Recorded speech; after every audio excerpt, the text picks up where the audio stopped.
I am starting the stream just because I want to see how everything works under load because my system's not quite complete yet. See how everything works under load because my system's not quite complete yet. See how everything works under load because at least you can hear me. I like it. Yep. At least you can hear me. I like it. Yep. At least you can hear me. I like it. They're Deglin too. Yep. At least you can hear me. I like it. They're Deglin too.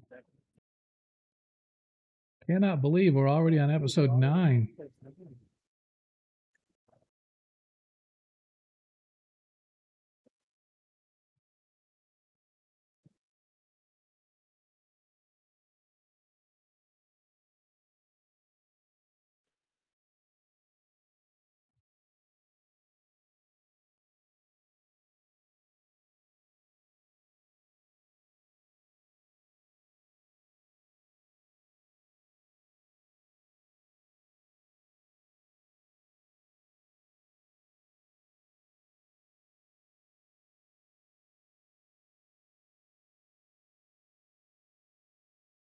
Well, something changed in Twitch, so must be starting up, huh? Yeah, I started just so I can do checks and shit.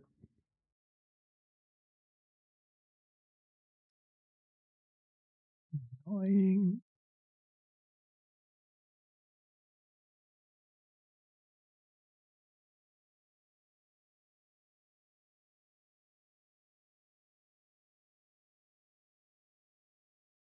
Looky there. Even Hello? under. Hey, man. Hello. Oh, had it on mute. I was like, what the heck? Was it the double secret mute? Yeah, it was the double secret mute on the headset. Yep, done that before in meetings, and I'm talking away and nobody can hear me because I think I unmuted myself, but there's 2 mutes. Talking away and nobody can hear me because I think I unmuted myself. Look at this. 45 degrees Celsius and holding steady. I like it. So much better than 100 degrees Celsius. That's true. My new cooler is working like a champ. Well, the old one might have been good if you were trying to like make some tea or something. I'm thinking, Boil some water. you know, exactly. Exactly. It's how we used to do it when I was in the Navy, man, down in the engine room. Just put all of our stuff out there on the engine block that's running 1,200 pound, 976 degree steam through it. Yeah, hey, that would work pretty good. Just used to set our little cans of beanie weenies out there. 2 minutes later, boom, everything's hot. I like it. We did the same thing in the desert, except for we stuck it on the hood of the car of the Humvee and let the sun heat it up.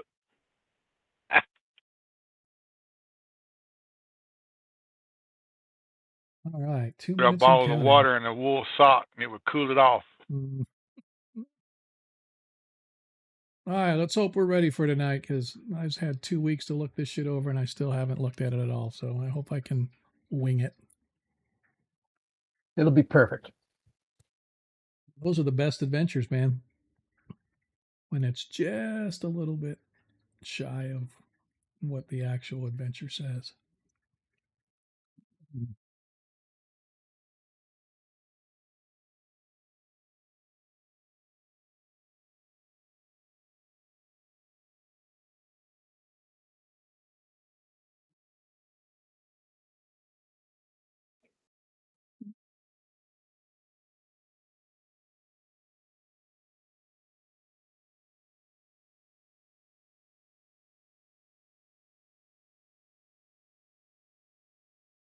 Who are we missing? We have Renoir. We have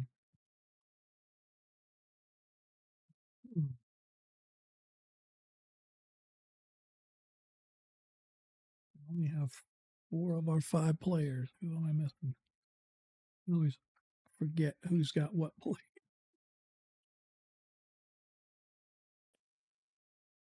We got Beyond. There we go. There he is. Sorry, guys. I'm embarrassed. I forgot. You what? You almost forgot? I had a reminder, luckily. So yes, here I am. Stand by, getting in. Man, those halflings, man, they forget shit pretty easily. All right, let's kick this thing off. Not at Hub's here, because without Hub, we can't do nothing.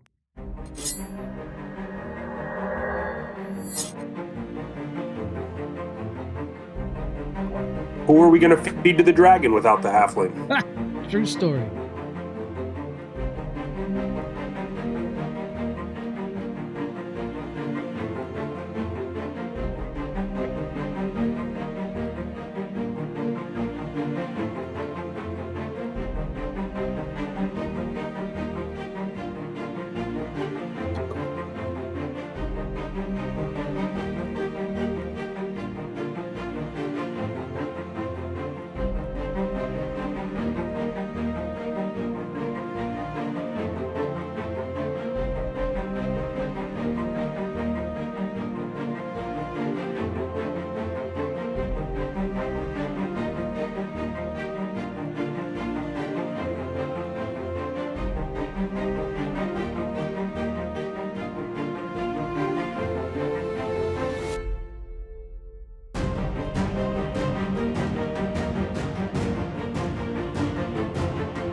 Hello, everybody.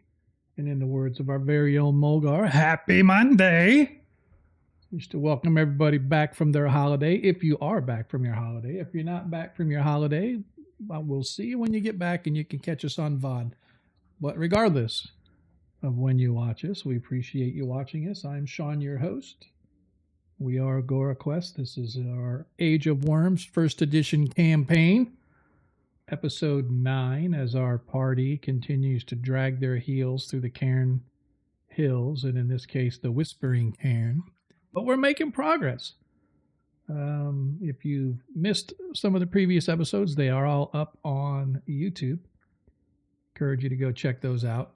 All 9, technically 10. Session 0 was there, but that was more of a gathering and a get-together, and this is how the game works, and yada, yada. But anyway, we're plucking right along. So like I said, I appreciate you guys being here. If you're new here, obviously welcome. Old hands, welcome back. Don't forget to click that little like button or little bell thingy or whatever it is on Twitch that tells you who we are, that you're subscribed or not subscribed, but you're following.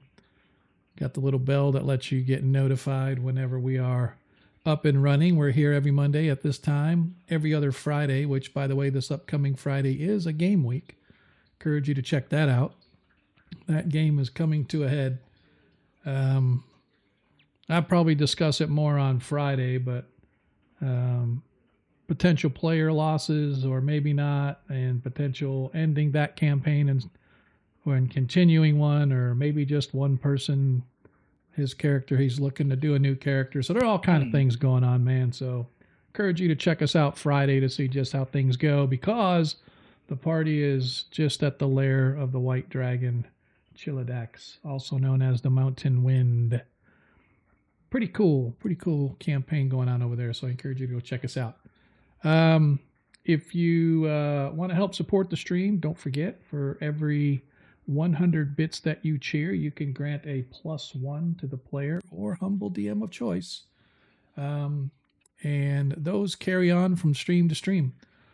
Unlike if you want to help the party for tonight's game, you can trade in tokens as you watch the stream. Of course, any Twitch stream, you earn tokens in various forms, whatever the different player or different content creators call them. But regardless, you can earn those tokens, trade them in for various things. And here, you can trade them in for nat 1s and nat 20s.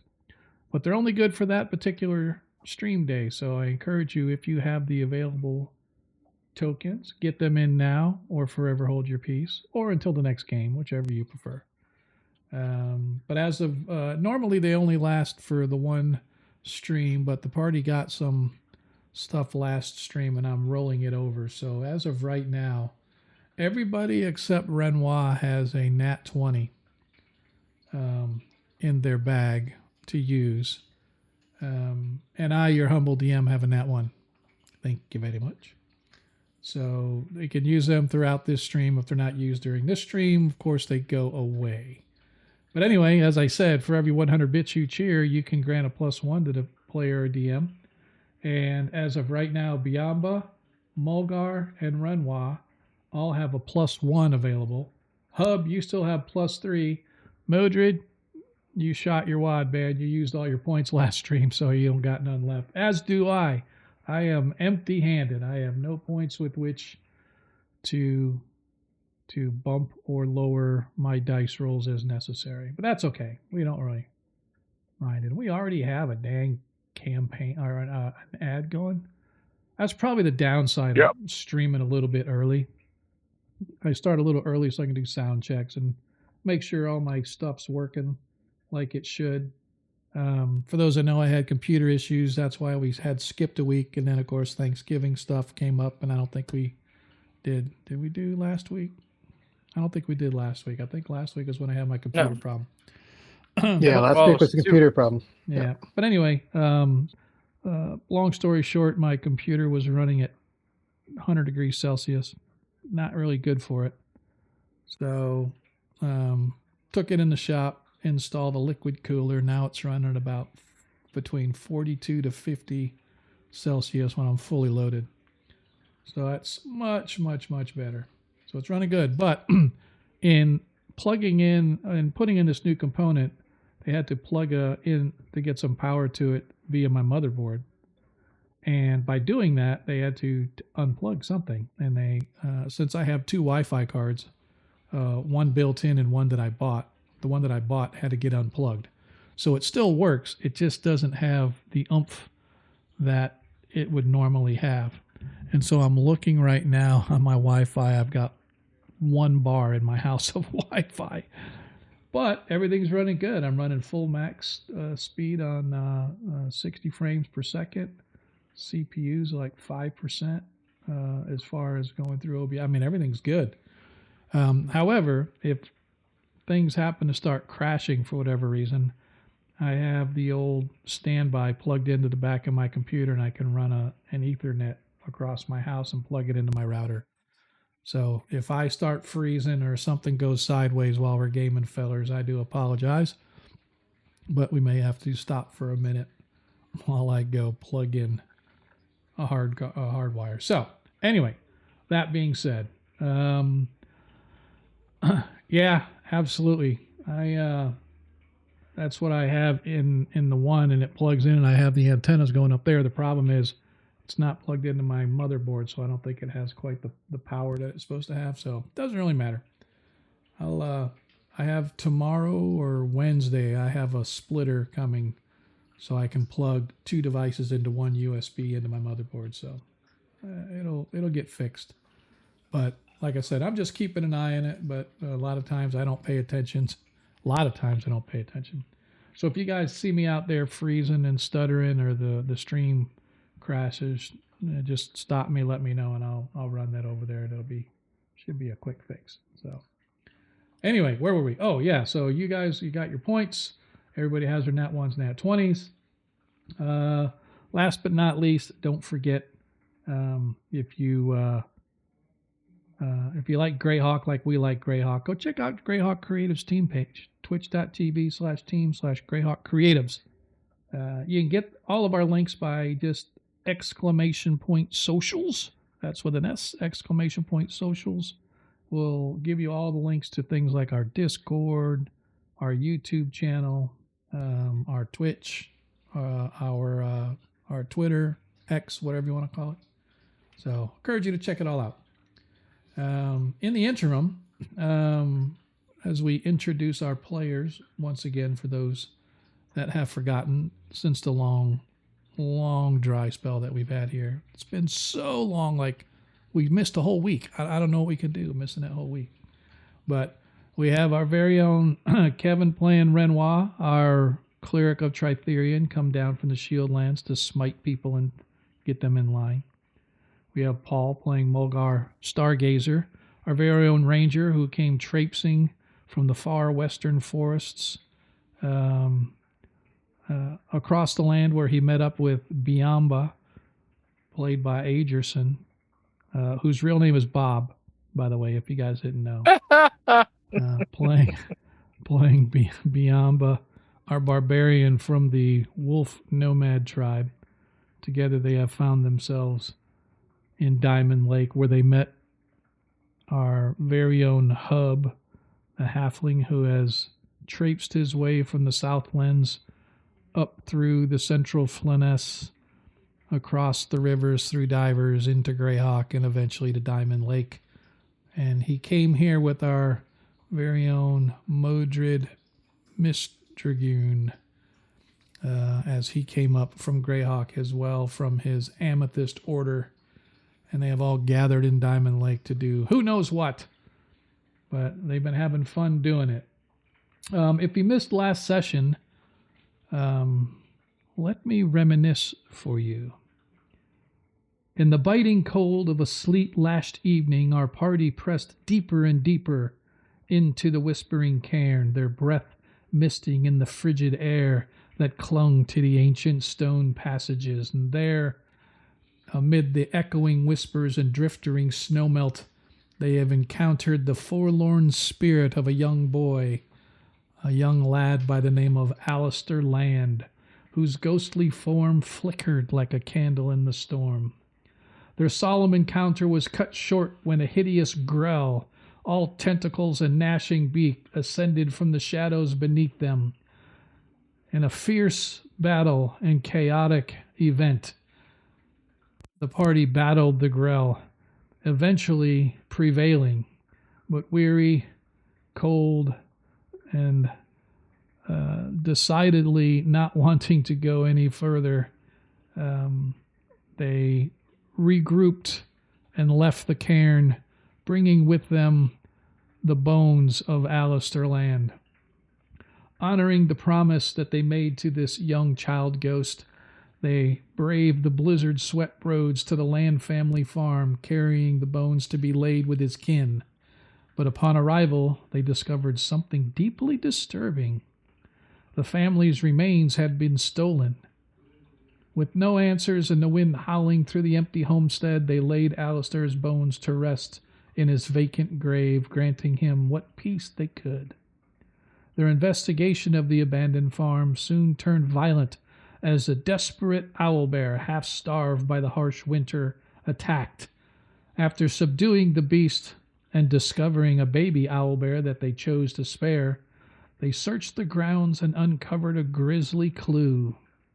The severed arm of a thug, marked with a tattoo that they recognized. It matched the very same emblem worn on the face of a half-orc back in Diamond Lake. A symbol they remember was tied to one Garavan Vest, a disgraced mine owner who had been forced out of business by the rather prominent mine owner now, Balabar Smenk. Returning through the storm, our party brought their findings to Allustan the Wise. sharing the troubling connection they'd uncovered. They entrusted the baby owlbear to his care, its frightening cries fading as they stepped once again into the cold uncertainty of what new shadows awaited them in Diamond Lake. And that is where we are going to pick up tonight's episode as our party finds themselves standing outside of Alastor's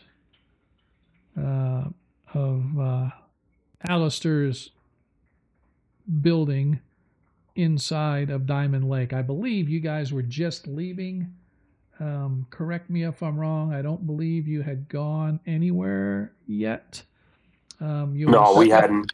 Yeah, that's correct. You were still kind of discussing what you wanted to do and where you were going to go, et cetera, et cetera. So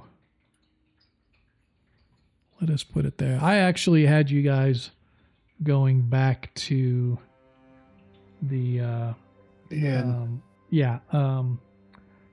Abel Carter coaching inn as you guys find yourselves in the mid to late afternoon. I need to advance the clock. It's about 4:30-ish in the afternoon as you guys stand here. Looks like Biamba is laying down. I'm trying to figure out. It's like locking me out now. Wah, wah, wah. So I want to reboot my connection. I can reset it if you It's just. interesting. He shows up as kind of 90 degrees off his character. Yeah. I didn't do that. I'm like, I don't know what happened. It just fell over. Had a little too much to drink. It's okay. Yep. Yeah. Laying down on the jobs. There is, I thought it was on the main, if you open up your token control, if you click the little 3 dots on your character sheet, you can open up a token. I thought there was something On where the character sheet? Yeah, if on your character sheet, you can do it from there. I think there's probably some shortcut keys you can do too. But on your character sheet at the very top, there's a little 3 dots, and if you mouse over it, it says toggle controls. You click it, and you click prototype token. Wait a minute. Prototype token. I got it. Yeah, so that opens up. I always thought in there, it was appearance or something, that there was I want to set the angle. Like you can do. He's there. Yeah, right now it's got your rotation as Rotation is 0, so it shouldn't be rotated. Let's see what this does. Should I update the token? Yeah. I just updated it at 90 degrees and it didn't do anything. So I wonder if there is something. Let me put 0 and then update it. Nope, that didn't work either. Yeah, I'm trying to remember. There's some sort of a. Is it shift maybe? There we go. Oh, there you go. What is that? I like that better. If you hold the shift key and hit the arrows, it'll rotate you down. It'll flip you all the way down. Oh, okay, cool. Yeah, so you can turn yourself. But anyway. So, players, as you find yourself in the later half of the afternoon, in the waning sunlight hours as the snow sort of lightly falls, it's been rather cold and snowy and, dare I say, drizzly, although it's more sleet than it is drizzle, throughout the past several days, giving the snow with the frozen water on it sort of a crunchy feel as you stomp through it. But again, as you leave Allustan and find yourselves once again at the Abel Carter coaching inn, the meals. Say again. Go ahead. I gotta sneak this baby owlbear up to my room. Actually, you guys left the baby owlbear with Allustan. Oh, we did. Okay. Yeah, we sold to him, I believe. Yep, you guys gave it to him. He's going to sell it for us.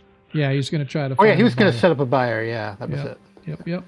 So, All right, so I still got my wolf though. Yep, All right. you still have your wolf somewhere.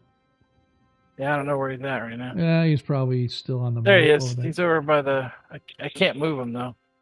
You should. I gave you permission. Yeah, Scott. it's got no permission. Come on. Where's he at? Because my cat should be, Sebastian should be by that wolf He's somewhere. over by. He's by 17. Yeah, so let me go to ownership.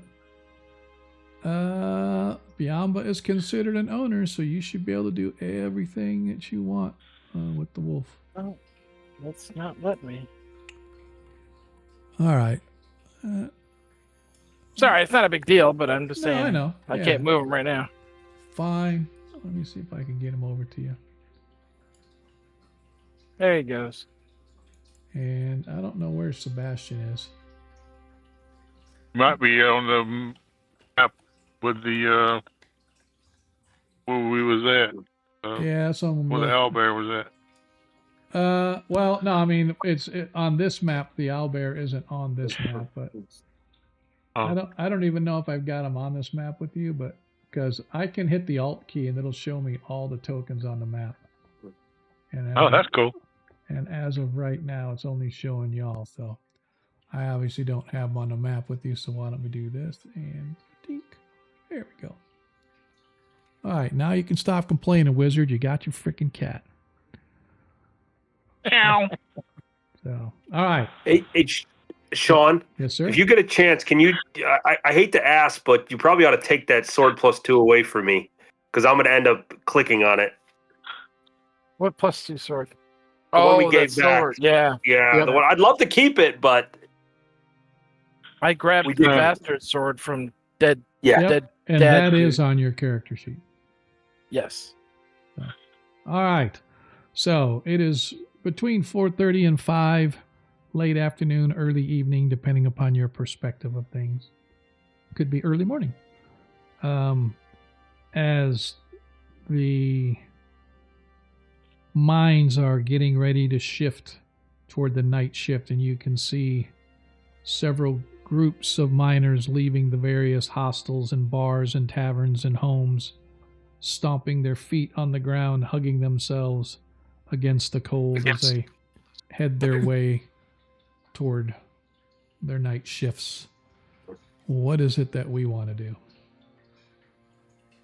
Well, personally, I think it's getting a little late to be go tromp around the woods. I'm a ranger, and I don't want to go tromping around the woods because we get lost out there to the caverns. I think we should investigate the missing arm tonight, and then go to the caverns tomorrow. That's my thought.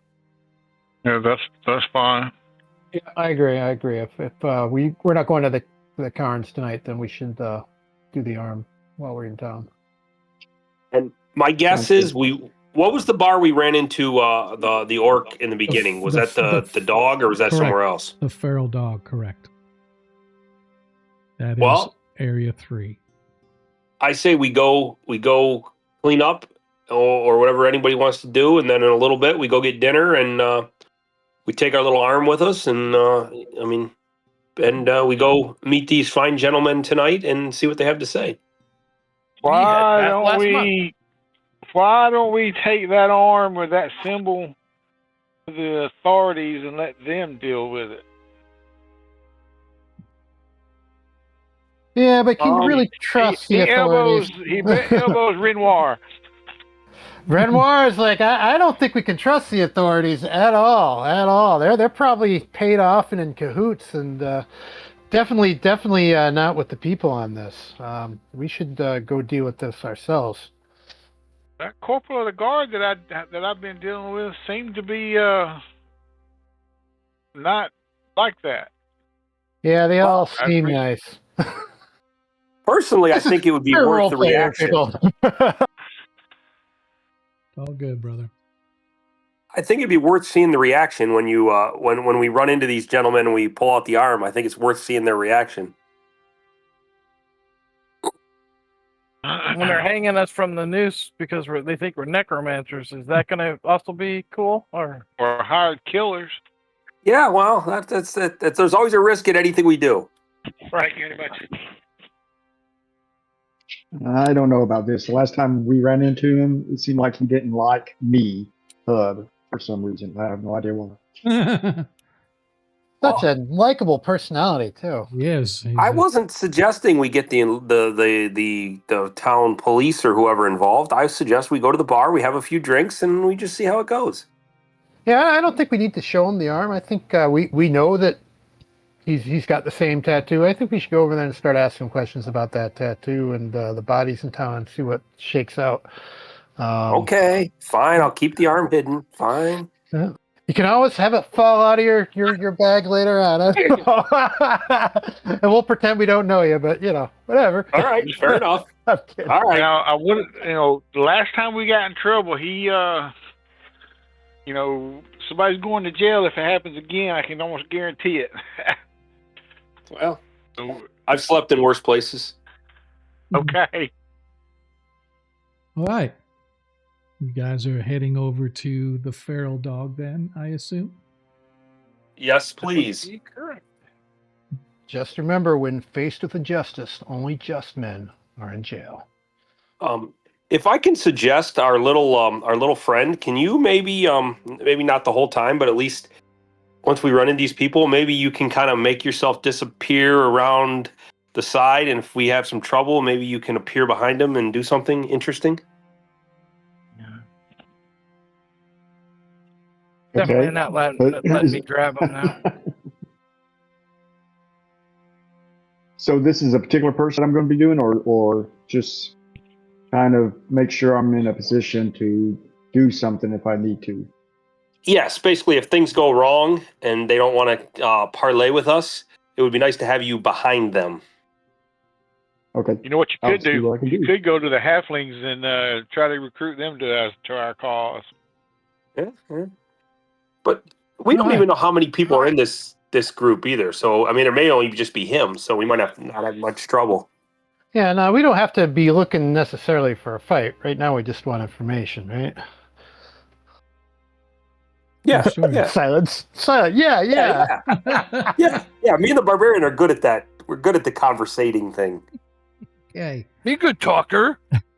You guys work your way tromping through, as I said, the partially frozen heavy snowfall with it's like about 3 inches of snow with maybe just a slight little sheen of frozen mist over the top of it, just to give it that crunchy feel as you stomp through it. The roads, of course, are muddy and black mixed with the white as people work their way through the mud-filled roads. But the feral dog, as always, is a place of activity, as it is filled with many miners who are leaving to go on shift and being replaced by those miners that are getting off shift. And so you find yourself inside. You can see, as always, there are a mismatch of, I don't know why I had two of you on there. That's interesting. Yeah, that's what I was just noticing. There's two of the wizards. Oh, I see why. So he was behind a couple other tokens. And so I didn't see him on my DN map, but he showed up on the regular map. So that's why. So anyway, you can see that this place is relatively filled with both gnomes, a couple gnomes, a few halflings, many dwarves, and humans. Finding yourself a table off to the right, you can see that there is once again gambling going down over in the far left-hand corner. Some sort of a dogfight setup continues from what you guys saw the other night. You glance around the place and you can see in the far corner the hulking figure of the half-orc. He seems to be engaged with a couple other individuals. Most of them look to be of the swarthy, unsavory types. Kind of the same sort of people that you may have seen and hung out with back in the day, Hub. before you decided to go independent, as they say. Yeah, so you guys definitely see him in the place. And as I described, he's not alone. He's got a couple others with him that appear to be of the same ilk.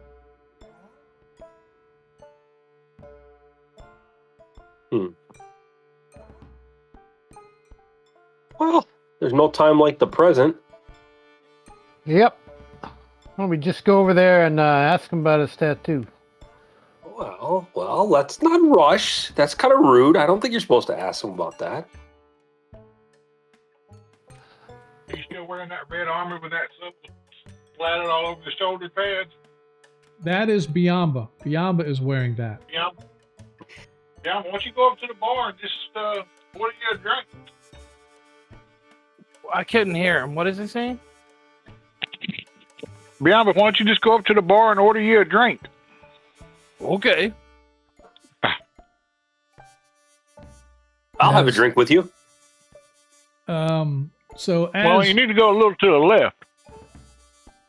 yeah, I just don't know where you guys are going, right? So I see that Biamba is gone to the far right to grab a beer as the barkeep works his way down.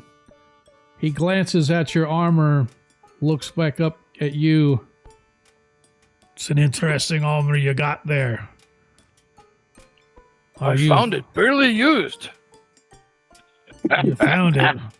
Where you find it at? Here and there. Here and there, being where? Here and there. Anyway, Got some me, over here. please. What? Did you say tea? Nothing mead. Oh, I was going to say, Barbarian wants tea. What? Okay. Mead, please. All right. He goes, grabs a mug, fills you up a thick, foaming mug of mead. That'll be 3 coppers. 3 coppers it is.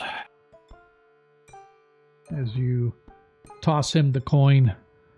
Moving over to the other side, Mulgar, you can see that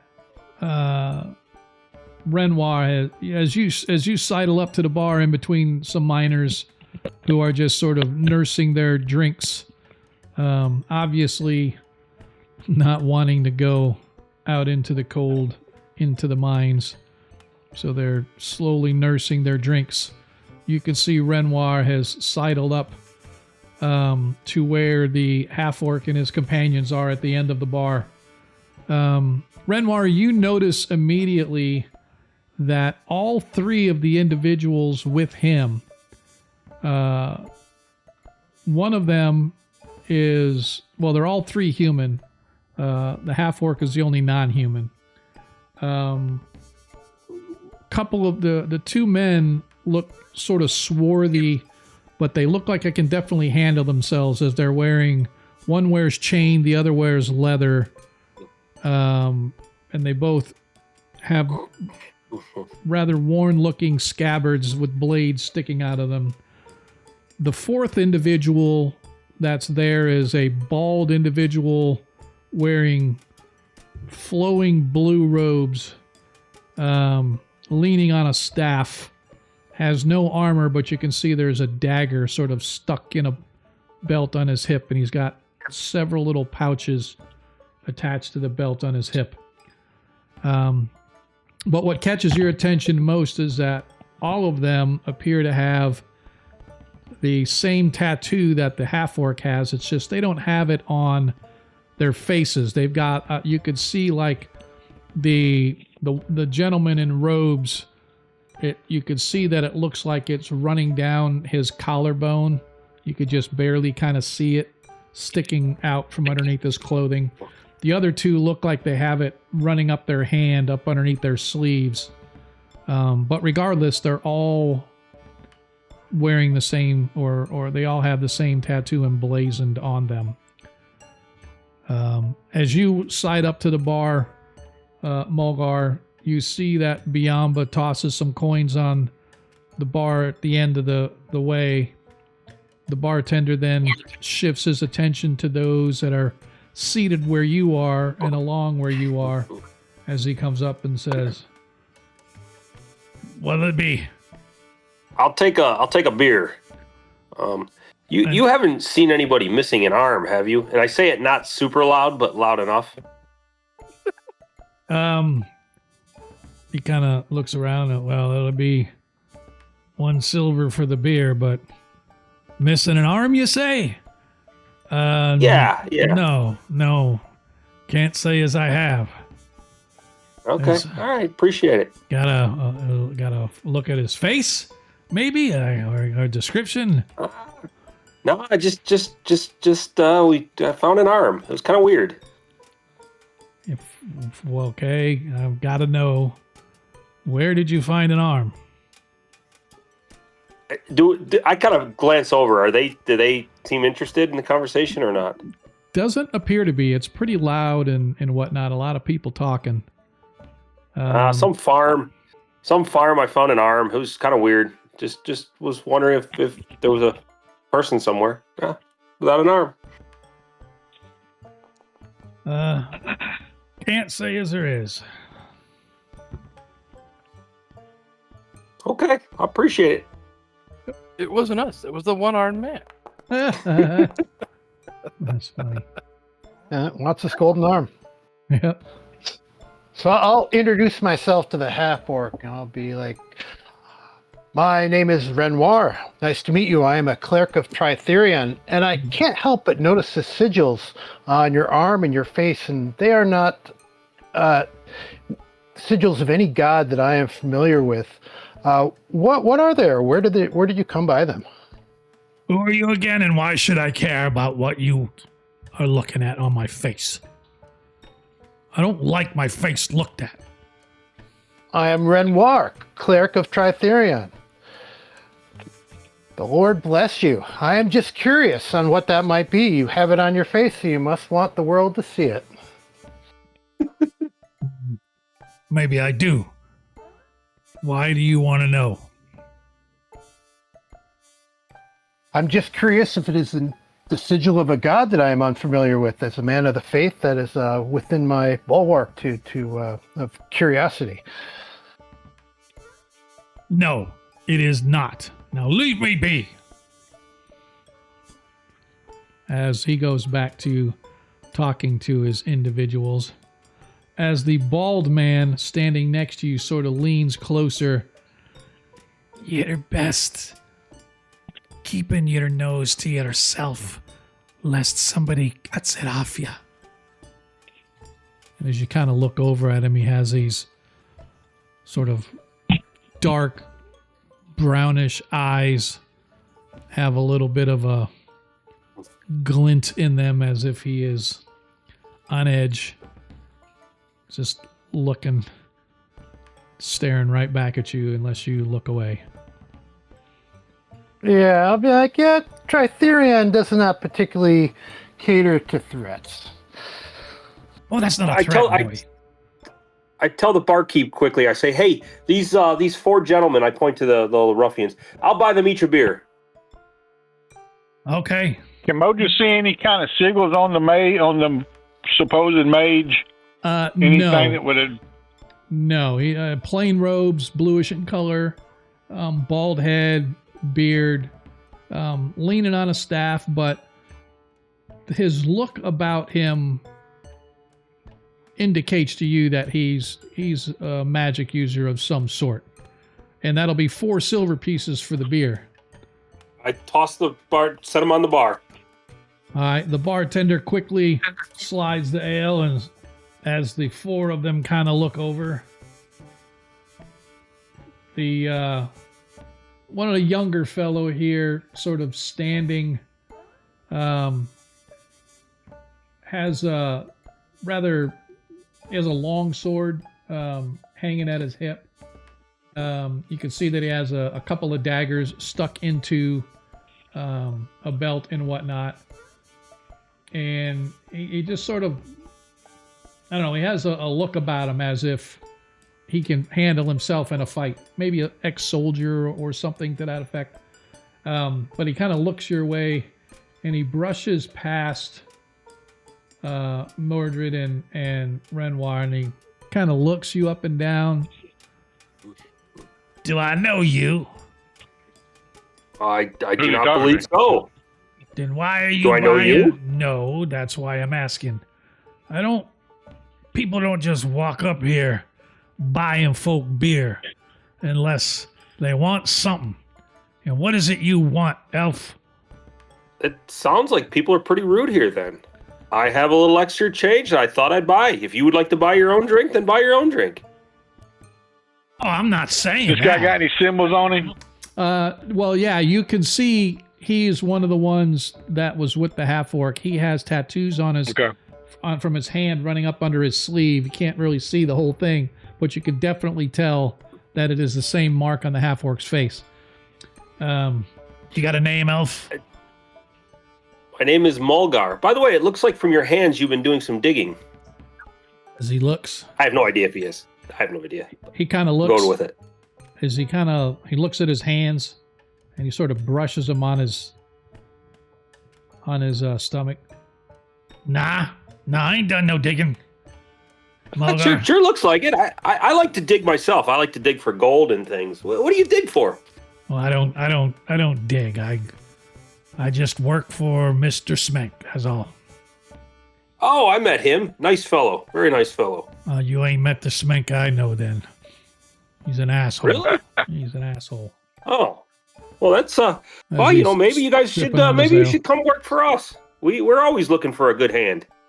Nah, we're contracted. As he sort of brings his hand up, and you can see as he stretches, his sleeve kind of comes down, as is normal when you sort of raise your arm on a shirt. Sort of pulls the cuff down, and you can see the other part of the tattoo that runs up his forearm, and he pulls it down. I got me a job for a while now, but thank you much for the beer, Mulgar. Does that look like the same tattoo, Sean? Does that look like the same tattoo from the arm we have? They are all 5 of them. The arm and the 4 people have the exact same mark on them.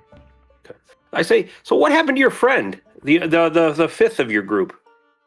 As he sort of looks, I don't know what you're talking about. And he turns and he walks away and walks back to the half-orc, kind of leans in and says something, and the half-orc kind of raises as he's drinking his mug. You tell he's definitely looking in your direction as he puts the mug down, and then he sort of gives you a nod of his head in acknowledgement for the beer that you purchased.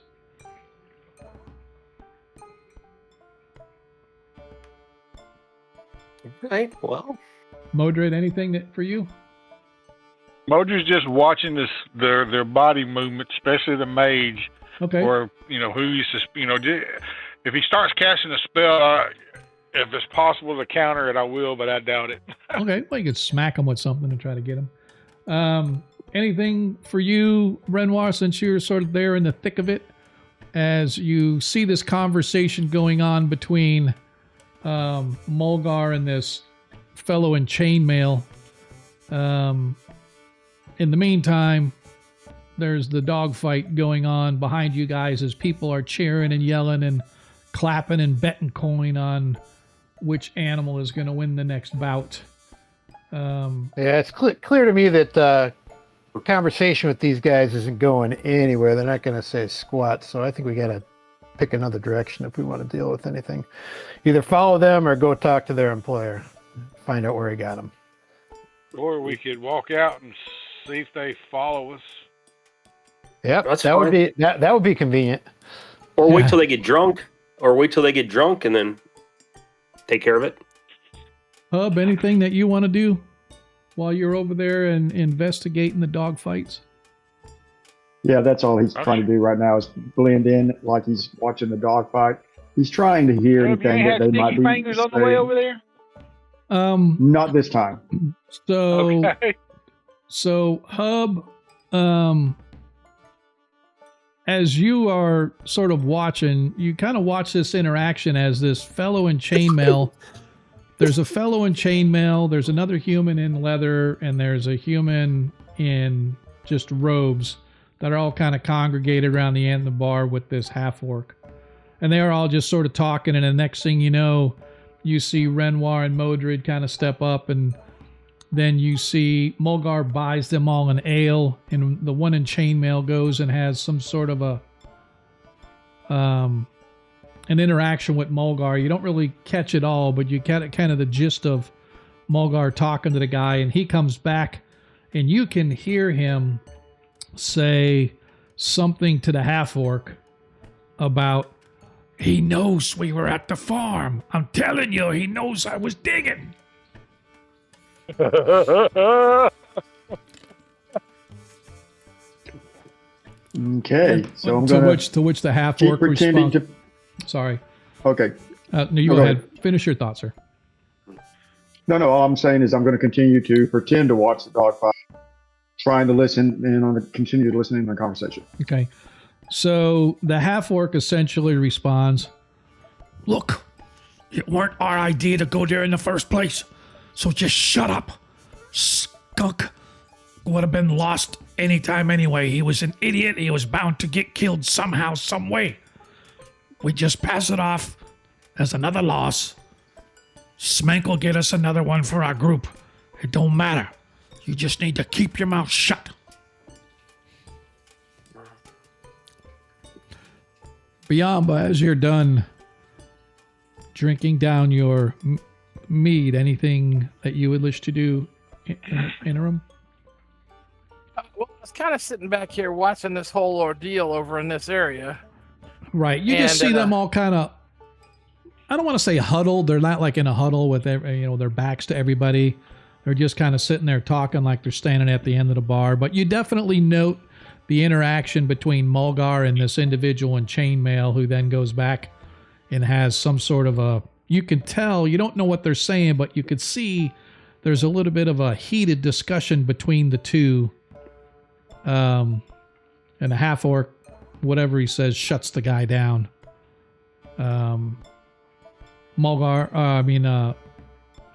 Renoir, you see this sort of interaction between the two, but unfortunately you don't pick up on what was said specifically, but you do know that the fellow in chainmail is a little bit agitated after having talked to Mulgar, which is understandable. That is true. It does. I have that effect on people. So what do we want to do, fellas? Yeah, who has the arm? Who has the arm again? Mulgar's got it in a bag. Yeah, I'll go over to him and say, hey, we need to shake things up, perhaps. Maybe if you could discreetly leave the arm somewhere and walk away and let it be discovered in here and see what happens. All right. I'm gonna walk over here. Everybody's at the dogfight next to the. Does the half orc stare at me as I'm kind of walking past him? He does. He kind of gives you an eye, like, who are you? And he sort of braces as if he's expecting you to come up on him and say something. And when you pass by, he just sort of looks down. Thanks for the beer. Oh, you're welcome, my friend. He's got a stool next to him, right? He does, right there at the end. All right, I'm gonna put the sack that has the arm in it. I'm gonna kind of put it at the stool, and I say, "Oh, my friend, I'll be right back. I've got to go do something." And I'm hoping he's gonna look in the sack, and I'm gonna step out of the bar. Okay. So now, depending on his reaction and what he decides to do, I might try to just take a shot from this area. Okay.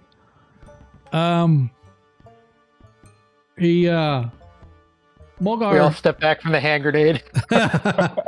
Mulgar exits the bar, and you guys watch as the four of them continue to talk and sip their ale. Half orc kind of looks and is like, like somebody's sitting there expecting the other person to come back, and they don't come back, and they're like, he looks down and he sees the satchel, and he kind of nudges his way, and Renoir, you, Modred, Hub, and all four of you guys watch him as he sort of turns slowly, peels back the lip of the satchel, looks in, snaps his head around, whispers something heated, and points toward the front door. And immediately, the four of them begin moving through the throng of people. The half-orc has grabbed the satchel and is bringing it with him as they all head toward the front door, chasing after Mulgar. Or Now do I see them coming after me? You don't know if they're coming after you, but they all look like they have a concerted effort to leave the bar. Okay, I'm going to step back in the bar. All right. As you step, I know it's kind of hard. You got to go there and then through the door. As you I'm not real bright. Yeah, no, it's you can't walk through walls. Sorry. As you step back into the bar, you they all stop right there, and the half orc sort of looks over his shoulder, looks around, looks at you, Mulgar, points outside. He goes, "You, I think you dropped this. Maybe we should go outside so we could take a look at what's inside." Oh, my sack. Yeah, if I could have my sack back, please. I'm going to go have another beer if I could have my sack. Please. No, I forgot that. Yeah. We'll go outside. I'll give it to you outside. That seems a little odd. Why don't you just hand me my sack? It is my sack, after all. Yes, it is your sack. I am quite sure of that. But I think the contents of this sack may have belonged to someone who ain't you. So if you want the contents of your sack back, or maybe I'll just go to the authorities and tell them why you're carrying around parts of dead bodies. What do you mean dead bodies? That's my sack. There's no dead body in my sack. As he sort of opens and peeks and shows the arm of the... Where did that come from? You've been saying this whole time it's your sack. It is my sack, but you have the sack. You must have put that in there. That is not right. Hey, right about that time, Mojer says, "Hey, that guy's got an arm in that sack." As he turns, shoves the sack drops the sack onto the floor at Mulgar's feet. Screw this. Hey, somebody get that guy. I don't need this crap. And he steps outside, exiting with his three friends. All right. Well, I may have to roll up a new character, but let's step outside. Already, you can hear. As you step out, you hear the one in chainmail saying, I told you he knew we're... Shut up! And as you step outside, the half-orc sees you step out. Where did you get that on? I think you know where you found the arm, or you left the arm, I should say. No, we didn't leave the arm. It was took. He was a friend of mine. You should have left it where it was for that owlbear to finish. Yeah, I don't disagree, but I gotta ask, why are you digging up graves? It seems like beneath you people. You seem like very upstanding fellows, and grave robbing seems beneath you. Oh, don't use that term. We don't rob graves. As he sort of looks. Tell him. Men of your statue, this seems below you. As the magic user looking one, that, sir, we can definitively agree. This is completely below any station that I should be required to be working in. And I must tell you that a disgusting business it is. Can you tell me why you did it? Maybe we can help you here. My friends and I, we're pretty good at helping people. Well, as he looks and he showed the magic user guy sort of raises his arm. Servitude, a debt that we owe, doing tasks that we are told to do. No more, no less. No, we don't like it, but it's either that or the chains in the stockade, and I prefer my freedom. Thank you very much. Okay, fair enough. Well, how about this? How about you give us back the bones? We'll go bury them, and we'll forget all about this, and nothing happened. Nobody knows, and everybody's happy. Well, Renoir comes out and says, "Hey, what did I hear about servitude? Is someone threatening you with slavery?" no, it's not actual slavery. The half-orc says. More like we owe our debts and we're paying them back to Mr. Smenk. Mr. Smenk tells us to do something, we go does it. And this so happened that this time our boy Skunk didn't make it back from the trip. Well, see, we long story, but the family, we're trying to help the family out. So we need to get, can you just give us the bones back? We'll go bury them and we'll forget all about this. That'd be just easier that way. Yes, well, about that, my friend. The magic user says. Unfortunately, we are no longer in possession of those objects of which you are asking. As some people begin to depart the bar, heading their way to their mines, while others are beginning to enter, having left their mine shift. So, of course, he is hesitant on what he is saying, but you get the gist of, we are no longer in possession of the items of which you are seeking, unfortunately. Okay, well, who has them? We won't mention your names. We'll go get them back from them. We'll bury them. And again, this is all goes away. You ain't gotta mention no name. He's gonna know who told and whatever. Well, we'll deal with that. Do me a favor when you find Filge. Bring back his eyes to me. And we'll call Filge? Filge. He's all right. Smenk had us do a job for this Filge fella. He doing something with the bodies and the bones, and so he been having us excavate certain properties, and apparently these no one they figured would miss them. So he had us dig them and bring them to old Filge, and so if Where anybody, is old Filge? Where Where do we find Mr. Filge? Filge? he probably you're gonna find him at the observatory. Which is where? So you are aware that there is some old buildings surrounding Diamond Lake, but you've never heard of an observatory, but they sort of point it out to you. Sorry. There is, let me see if it's on our map here. I think it is. It's area 34 on the main map of Diamond Lake. But yeah, he says, we only found three of the graves. Someone had already dug up the fourth grave. Makes sense. All right. Well, we're going to go see Mr. Filge and have a little chat with him, and we'll take care of all this, and this will all go away. Bring me back his eyes. The half-orc Do you know says. what he wanted with those bones?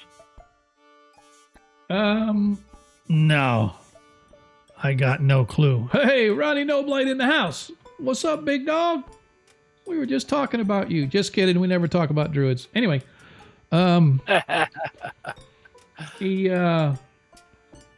half-orc says, I got no idea, but it is nothing good.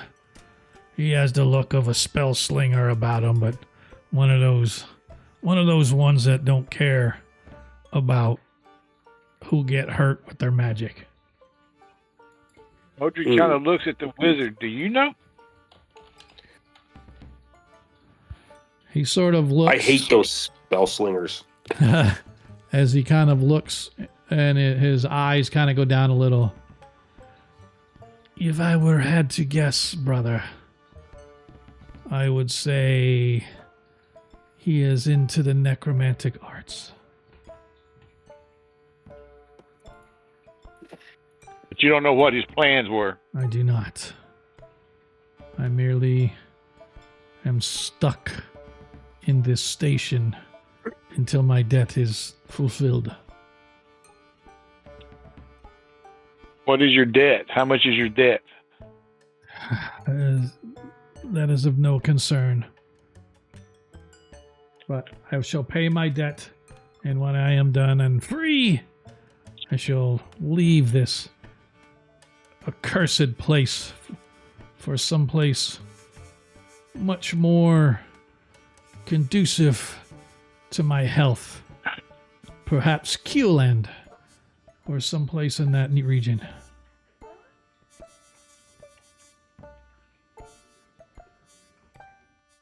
All right, let's go to this observatory and see what we can see.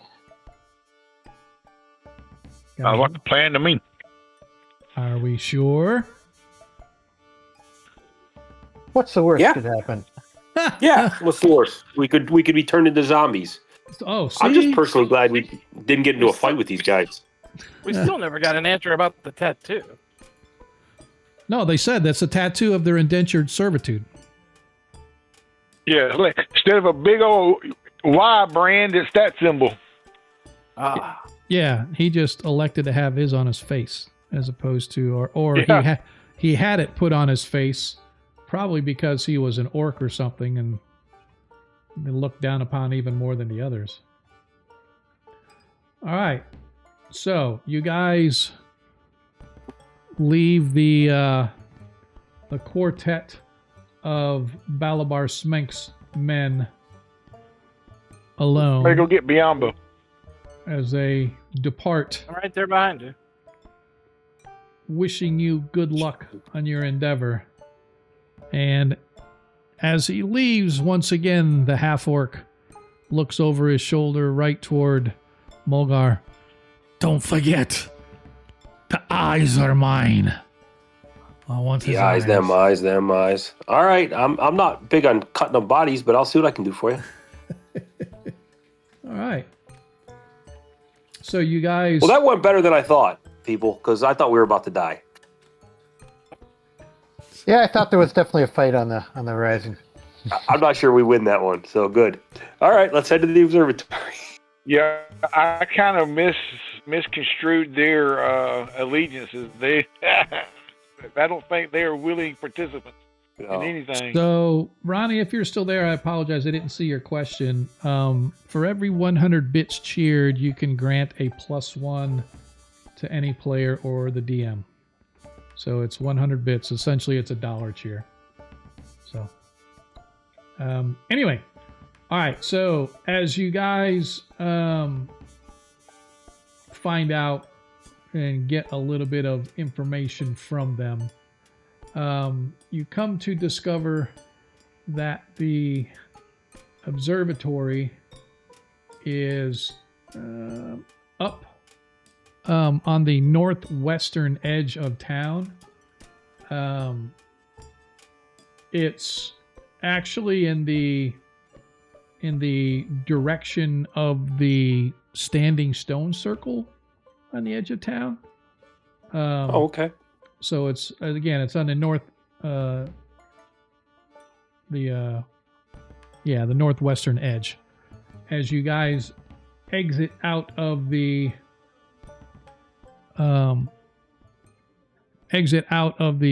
feral dog and back into the Diamond Lake. Outside, the temperature has begun to drop as the sun goes down. It's a little bit after sundown now. Probably 7:30, 8 o'clock ish, somewhere in that time frame. As you guys look, the sky above, for the first time in a while, is partly cloudy as opposed to fully cloudy. The cold air gives it a stark black backdrop with a plethora of stars twinkling. The twin moons of Luna and Celine are in the sky, with Celine sort of a crescent shaped, although it's hers. She's going more towards a new moon. So instead of going to full, she's going toward a new moon, while the Luna is about a quarter moon, just getting started. So typically Celine has a faster cycle than Luna, for those that want to know, but essentially you see the two moons, one of them about a quarter, the other one about a crescent, both of them moving in different directions, as far as one becoming full over the next few days and the other one becoming new over the next few days. But it does. So, is there any? Are they both within the next little bit going to both be a new moon or both be a full moon? No. Not Okay. yet. I can get those dates for anybody that ever gets interested, but I just wanted to sort of put that as an aesthetic, that Greyhawk does have two moons, Luna and Celine. Celine is also sometimes referred to as the handmaiden. It's a slightly smaller orb, has a slightly faster cycle than Luna, that sits farther away but is larger, and so tends to take the slow trek across the calendar. But be that as it may, the two of them combined to provide a decent enough moonlight reflecting on the fallen snow as you guys work your way to the edge of town, if you so desire, or you can just go back to bed where it's nice and warm. Oh no! Cloak tighter about him as they get out in the moon dark. What's that? Emoji pulls his cloak tighter about him as the party steps out into the sun dark. Okay. So you guys are Did standing. we notice where the four thugs went? They look like they're headed to. Hey, Commander. Sorry, folks. My daughter brought her cats over. Dude. Charmander and Eevee, for those that like Pokemon. That's what she named her cats. So, anyway, they look like they were headed toward the Emporium, which is Building 1, which is sort of like the a gaming hall, whorehouse, drug-infested place that everybody likes to hang out and just lose themselves in. They look like they were going to go have an enjoyable time there. Well, I say there's no time like the present. We don't want word getting back to Mr. Filge. Filge. That Filge. Filge. Sorry. F-I-L-G-E. Filge. Like bilge, but filge. We don't want word getting back to him that we're coming, so I suggest we go there now and see what he has to say. Yeah, sounds like a plan. Yeah, I agree. Because I got a feeling they're going to warn him. So Okay. All right. So let's head there. We'll head towards the observatory. All right. We gather everybody up. Hey, before we do that, I'm sorry, guys. I think I'm throwing this out here as a possibility. There was two of us that weren't necessarily with the group, Yamba and myself. Yeah. I don't know if we want to kind of travel separately, kind of lag behind or something. That way we're not considered a group, and maybe that gives us an advantage. I don't know. Okay. It's up to you guys what you want to do. I showered last month. Is it that? That's probably what it is. If that was the case, I wouldn't be going with Yamba. So. Technically, that wouldn't be splitting the party, but I wouldn't be too far behind us. Right. Negative. No, I agree. But just where it's not obvious that maybe we're all one group, might give us a tactical advantage at some point. You know. Yeah, I don't see a problem with that. Yep. Yeah. Okay. I don't know why anybody ever says that. I always feel that splitting the party is the way to go. The DM always does. So as you I've guys... always found letting the mage wander by himself is good. Negative, Ghost Rider. The pattern is full. So you guys work your way towards the edge of town. Takes you about 15, 20 minutes traipsing through the snow sort of finding your way, but you find yourself on the splitting of the main trail where one trail goes toward the free city of Greyhawk. The other one meanders up and out of town on the Elmshire Road. As you make your way, you can see sitting in the distance as this hill is a steep climb up this hill, and you can see sort of a flattened area on the high left. You could see the standing stones that sort of brought you here, Mulgar. These standing stones that you know that druids and rangers and all sometimes come and have gatherings at. However, when you got here, you found out that unless you're invited, you never go to the standing stone ceremonies. Just past that, up to the right and farther up the hill, standing literally on top of a hill as the road winds around it, going off to the north, you can see what appears to be this large observatory. You could see it's a large structure, and it has a huge dome structure off to one side of it. But you can definitely see as this switchback road winds up and disappears over the hills in the distance. All right. Let's start marching up there. Yeah, let's go. All right. You guys find yourselves following the road on the way up.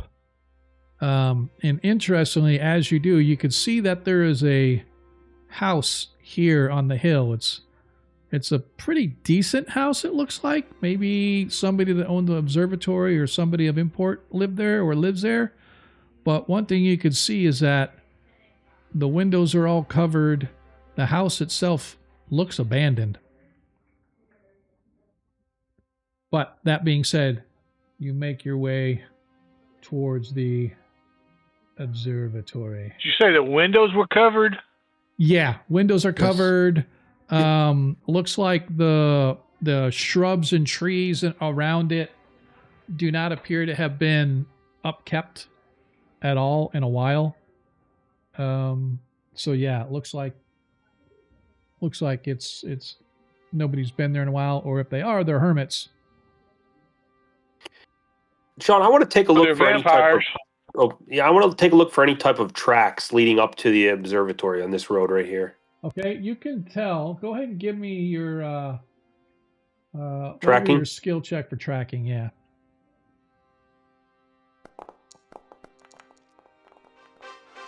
Oh yeah.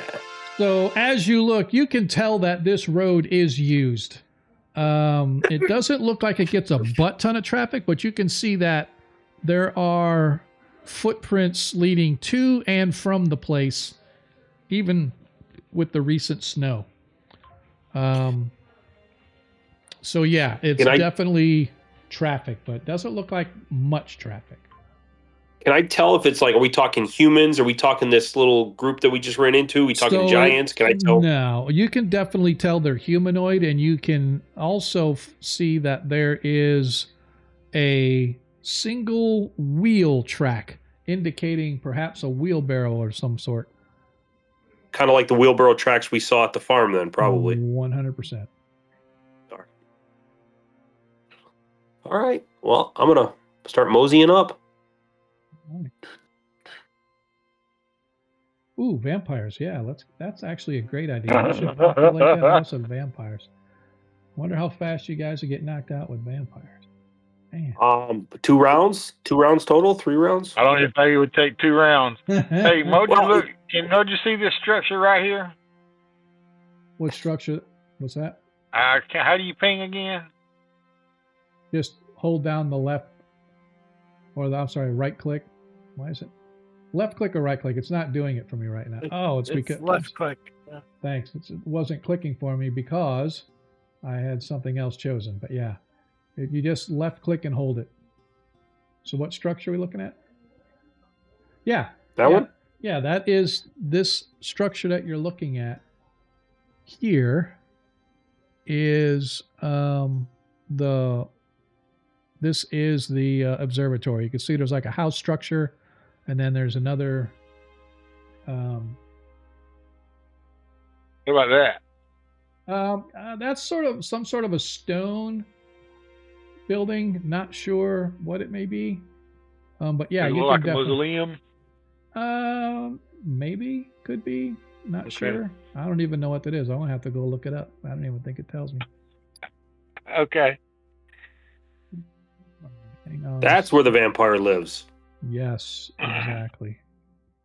Where? Does it look like there's a front door or some way in? Yeah, hang on a second. I'm actually looking. I thought I had it all set up to go, but knowing me, I probably didn't.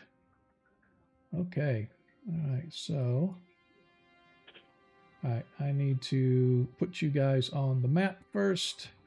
So let me do this. Sorry, I thought I was prepared, but I wasn't. Uno, dos, tres, cuatro, cinco.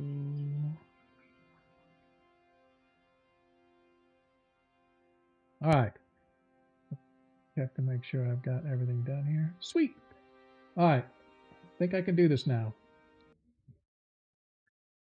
As you guys step up to the observatory. Now, I just want to let everybody know before we go too much further, before we go anywhere.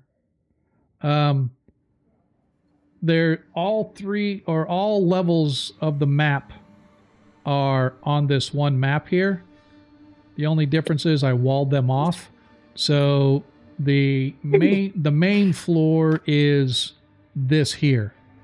These flight of stairs that go up to a landing with a door leading into the house. Into the house structure. But I want to give my description before everybody goes running up and whatnot.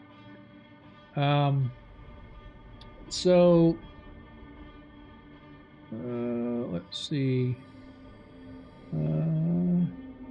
I just want to make sure that there's nothing here that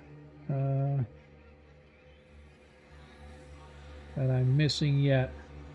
5 minutes north of Diamond Lake on a bluff overlooking an abandoned mine. That's what that structure is behind you. That stone structure is the entrance to a mine. Okay. Anyway, 5 minutes north of Diamond Lake, and I really hate when my music comes on like super high loud all the time. Irritates the hell out of me. That's okay. So let's try this again. 5 minutes north of Diamond Lake, on a bluff overlooking an abandoned mine, a crumbling old observatory casts its gaze to the heavens. A wide slit bisects its domed tower where surely a great telescope once peered into eternity. Now, the place bears a dark character like a sagging tenement broken under the weight of decades of inhabitants. A slim stairway cut into the steep cliff hillside leads to the structure's only door. On the side of the tower's attached one-story outbuilding. Flickering light filters through the observatory's only windows along the tower's second and third floor. And you can see that, as I said, there is a stairwell here leading up into a stairway. Or into a stairway, I should say, leading up to a door.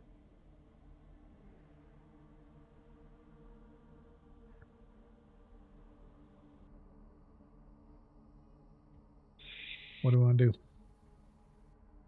Well, Motor's going to wait till everybody walks up the steps, then he's going to follow them. So as you look at these stairs going up, they're carved of stone, well worn but slick with ice and snow. You can see at the top of the stairs is a landing with a pair of large double wooden doors leading into the structure. However, along the side here, underneath the base of the stairs, you can see that there is a some sort of a small wooden door, like a shed or something underneath it.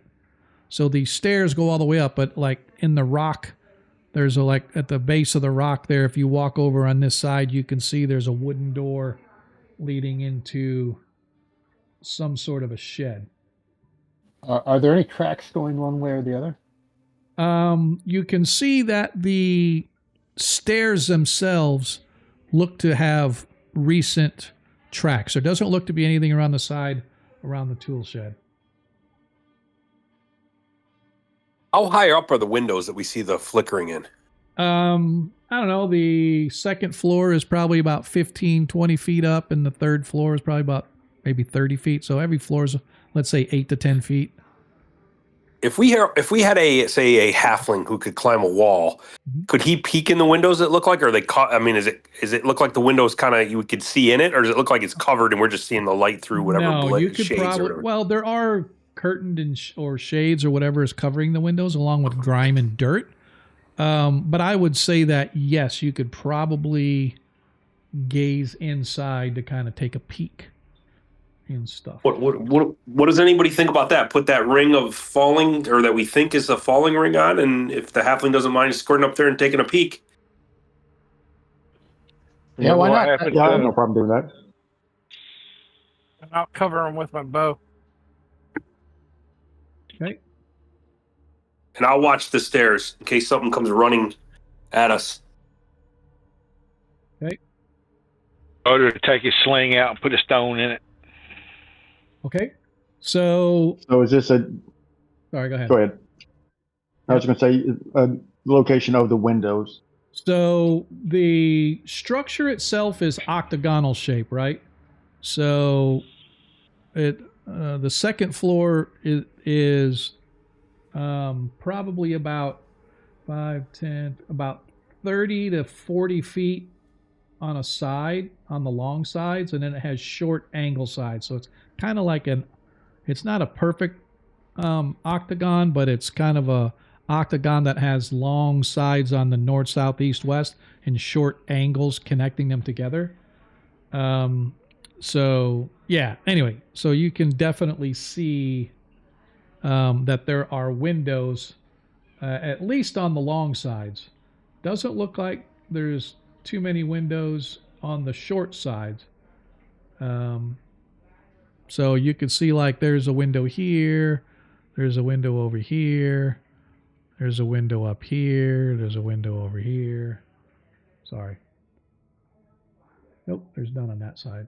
So it looks like if you were to walk around the building, I'm just going to say there's a couple windows on the north, there's one window on the east, and there's a window on the south. Doesn't look like any on the west or none of the angled walls appear to have windows that you can see.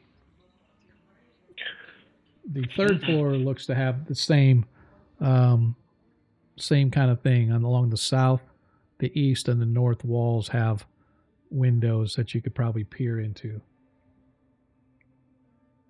So I apologize. I'm trying to get the layout here. So this area here is again, connected. Yeah, this map has all 3 levels on one map, right? So I had to wall them off. So down at the bottom here is where the first floor is. The second floor is up here, and the third floor is over here. So Gotcha. Okay. So when Understood. you go to the second floor, I will poke you in so you can see the second floor. If you go to the third floor, then I'll poke your face in so you can see the layout of the third floor. Okay. So if I'm going to try to climb up to one of the windows up to the second floor, do I need to physically put hub up there to the north, up here? No, to do that? No, you won't be able to do it. I'll have to do it for you. I don't even know if I can put you there because, well, I probably could, but it's like, anyway, long story short, I used to be able to move as a dungeon master. I could move tokens through walls. I could just drag it wherever I wanted. Now, apparently I can't. So I don't know if it's a new thing with the walls or whatever, but anyway, I will work it. While you guys are looking, you also see on the first floor of the observatory, there is a window over here with some light coming out of it. Well, let's just do that then. That's easier. Okay. Yeah. Use your sneaky Okay. sneakiness and kind of peek in there. Okay. Is somebody gonna stand watch on the stairs? Yeah, I'm gonna come Yeah, over I'll- with you if someone comes out. Yeah, I'll wait by the stairs, kind of around the corner, in case somebody comes out. All right. So you walk and you kind of peer into the window a little bit there, Mulgar. If you move a little, you can even see more. As you look, you can see that there are 10 chairs surrounding a very long, oblong dining table that sits sort of parallel to some doors. Along the north wall, you can see where you're at, there is a wide staircase leading to the upper floors. Let's see, you can't see too much inside the room. I'm just trying to see because this gives a description as if you were in the room, and some of the stuff you can't see. You can see that there are 2 doors along the south wall. A sagging antique wooden shelf dominates one wall. Looks like it might collapse at any moment. 3 tall candles on the dining table illuminate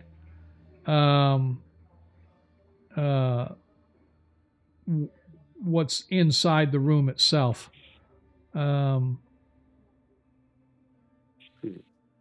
And it's a very disturbing sight from what you can see. Okay. With the exception of one chair at the far western end. Each of the chairs surrounding the table holds an awkwardly seated humanoid figure. The 9 bodies are in various stages of decomposition. Some sit with splendid posture, pause as if midway through a sumptuous feast. Others slump treacherously close to the floor.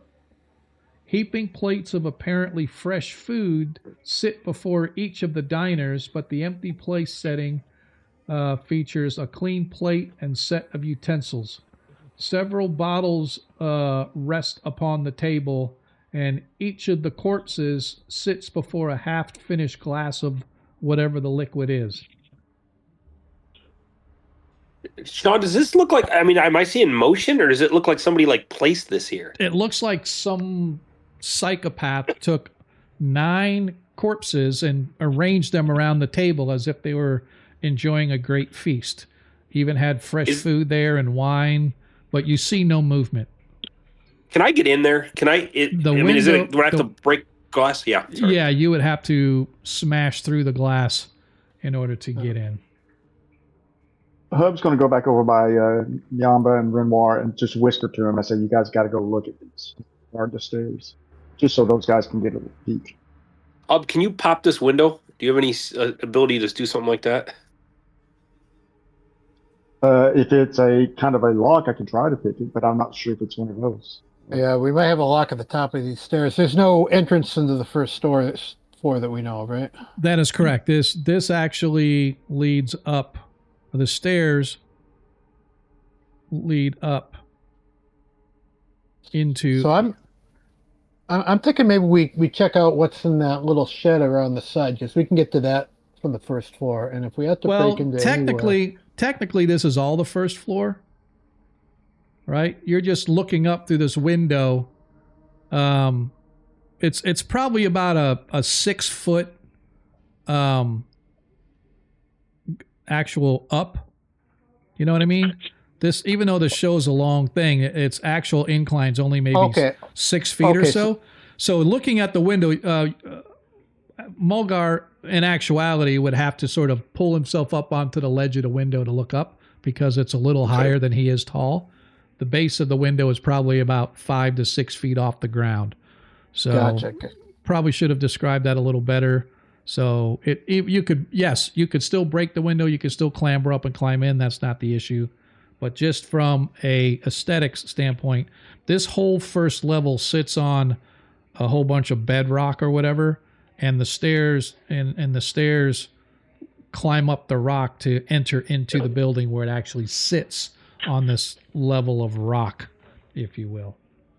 I got to get in this room, guys. I gotta see what's going on here. This Yeah, is creepy. now that we're clearly in psycho killer territory, I don't have a problem with kind of breaking in at this point and kind of picking the lock. And as I said, there's a set of large, ornate, carved double doors, wood double doors at the top of this landing that lead into the house or the structure.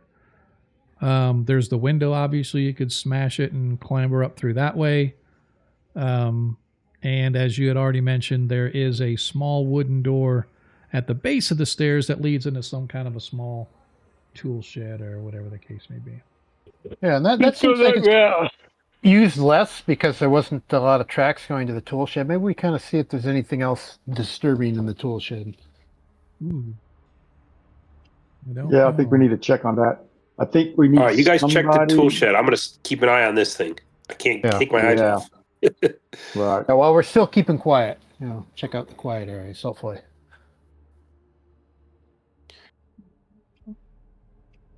We need our locky picky person, assuming that it's locked. Is my the hubster. Yep. I'm looking. I have to look and see the. As you get around the bottom, you can see that there is actually a small padlock on this door. Looks to be old and weathered, but still functional.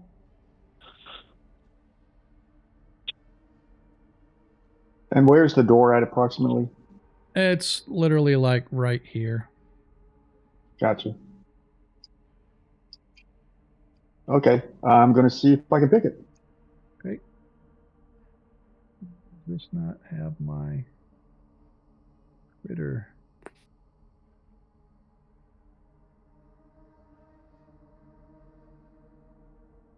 Interesting. Whoop. Did you roll? Not yet. Oh, the open lock. Yeah, sorry. It is locked. My apologies.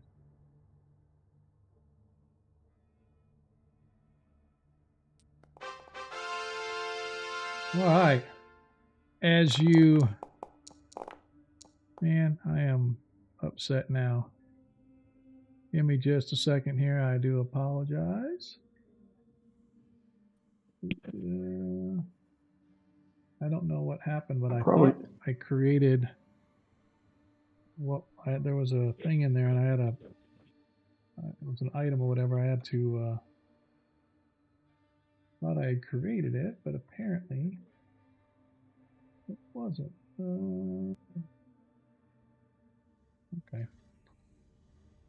Let me do this first. Okay.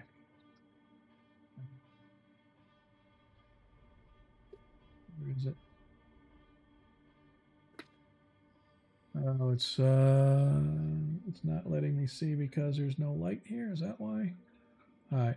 Sorry, I have to put some light on my thing. I apologize. I thought I had this set up already, but that's what I get for thinking.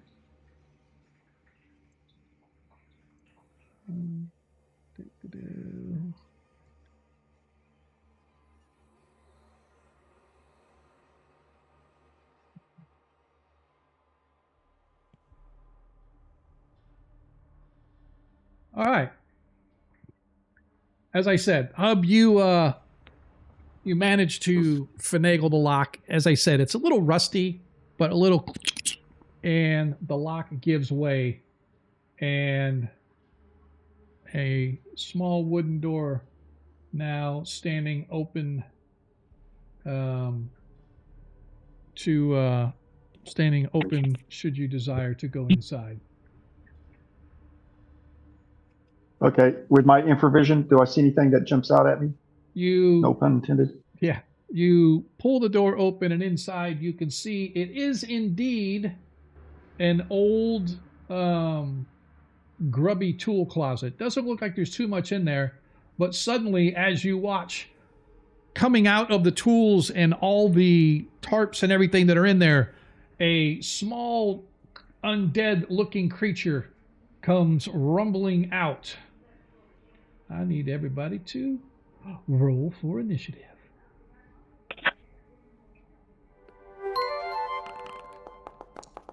What the hell? It, I've lost my do I hear the? I am going to say it really depends on just how loud Hub screams when the creature comes rumbling out. I'm not in combat. I know you're not, because you're all the way around the other It's side. farther away. Okay. I'm having to reset my Foundry connection. How do you girlfriend is it again? I thought you did it with the swing picture. With the what? So there's a couple of different ways you can do it. You can Combat, that's right. There we go. yeah, you could go to your combat tab and do it that way.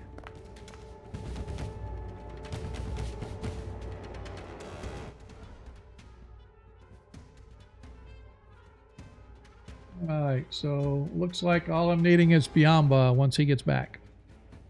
I'm here. It's just not working there. Yeah, that's what I said. I thought There it you goes. were fresh. I'm clicking on it and it just wouldn't whirl. Alright. Of course, I roll a 9. Yep. Alright. Modred, you watch as this tiny undead looking creature comes lashing out. It is extreme. It is small, smaller than Hub, and it has like long, lanky arms with huge, wicked claws at the end of it. Yeah, it is, and it moves fast. So Is it humanoid or is it it is. some kind of animal? It's a monstrous humanoid. Yeah, so it's bipedal at least. Long, gangly arms with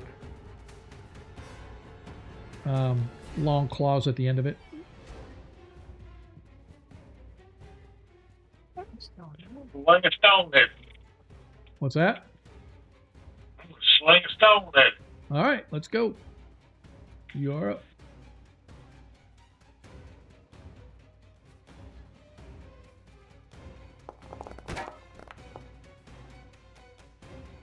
As your sling flies at it, but you missed.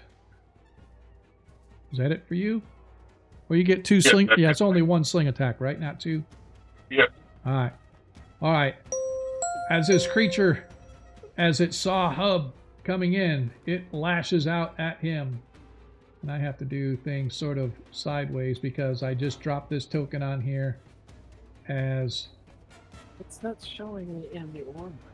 I need to see what its damage is. Okay.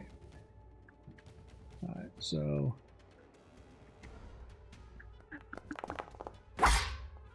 as it comes out, as its raking claws rake across Hub. Now, I know it's going to do this damage, but this is not how much damage it does. It actually... Let me see if it'll let me do damage half. Yeah. There we go. That'll work.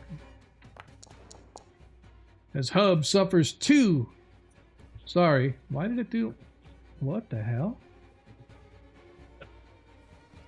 2 is perfectly fine. 2 is perfectly fine. Oh, it's saying Moj. That's weird. That was bizarre. No, I understand, but it's... I don't understand. Yeah. Should have taken 2. I'm sorry. For some reason, it has me targeting Modred as well, but I'm not. So it was trying... it was saying Modred did the damage on Hub, but that's okay. Anyway, I need to... Modred? I know. It's saying Modred hit him, but it didn't. The creature hit him, and I'm like, what the hell? Oh, you know why? No, it's right. It's on its turn. This is bizarre. Something happened with the system. But anyway, bottom line is, Hub, you take 2 hit points of damage. What's your maximum? 12. All right, so it only took off 1, so it should have taken off 2. That was my fault. All right, so you did that, and now I need a saving throw. Let's go saving throw versus poison, please.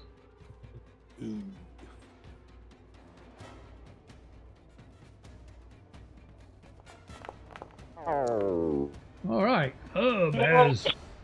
Oh no.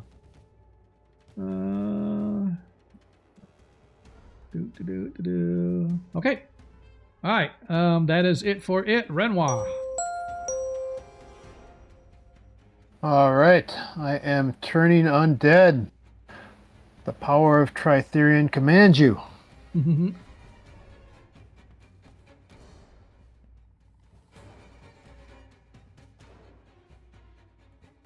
That's if I can remember how to do this.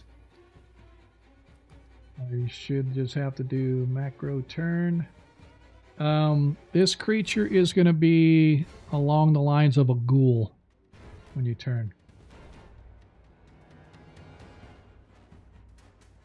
Yeah, interesting. I'm clicking on the macro turn here and nothing. Let me try somewhere else.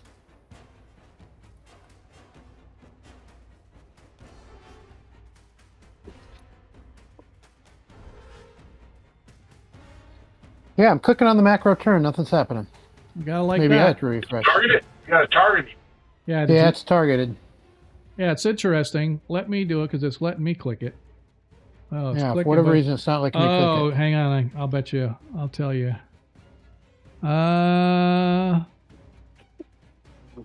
Yep, there is some sort of an error getting thrown whenever you click on the script. So that's what I'm going to have to fix. So just roll a d20.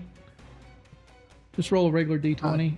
All right, I can do And that. in order to beat a ghoul, you need you're level 2, right? Correct. You need a 13 or better.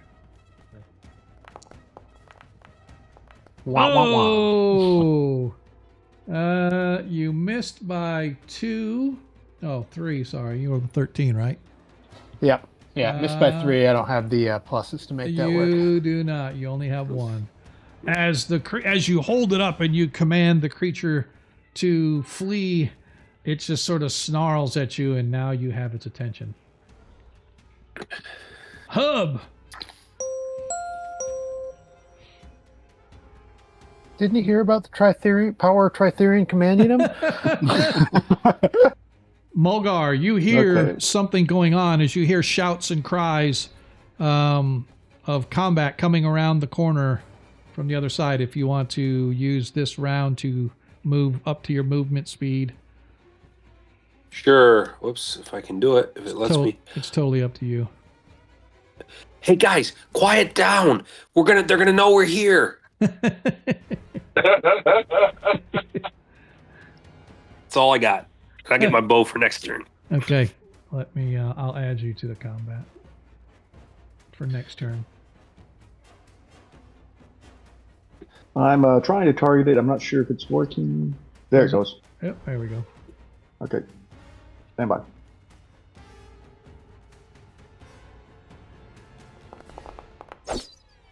Oh, swing bada bada as you missed. That's interesting. It has an armor class 8 and you missed. I like it. Biamba. Okay, I'm gonna take a 5-foot step forward and pump 2 arrows into him. I don't think you can. Why? I don't think you have it in you. Oh, okay. That's possible. I That's think- actually possible. I think both your arrows are going to fly wide and shatter on the rock. You know, that's entirely possible. We'll May find your out. blade chip and shatter. All right. Yeah. Fellow Do Knight. All right, let me go to my combat. Okay.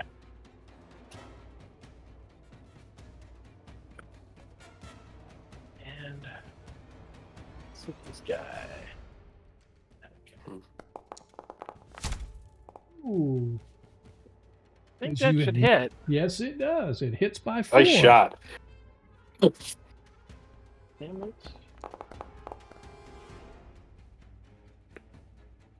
Oh, 5 points damage.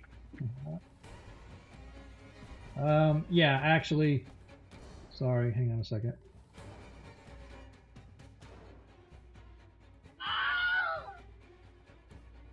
As your arrow flies true, striking the creature right between the eyes and pinning it back to the door before it's able to do any further damage to any of your companions. I'll say, stick around. Oh my All right, Arnold.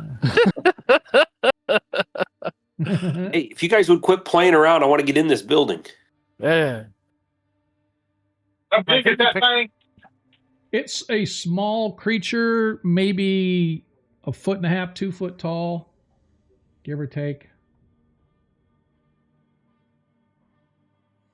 It uses the butt of the staff to move it around. Does it look like it has been Frankenstein in any way? I'm sorry, you're like way in the background. Does it look like what? He messes with the undead thing with the butt of his staff. Does it look like it's been hodgepodge put together like Frankenstein? No. Well, I don't know. It's not no. It doesn't look like it's a hodgepodge stick together. It looks like it's its own creature, but it's a very strange looking undead creature. Something you've never seen before. Okay.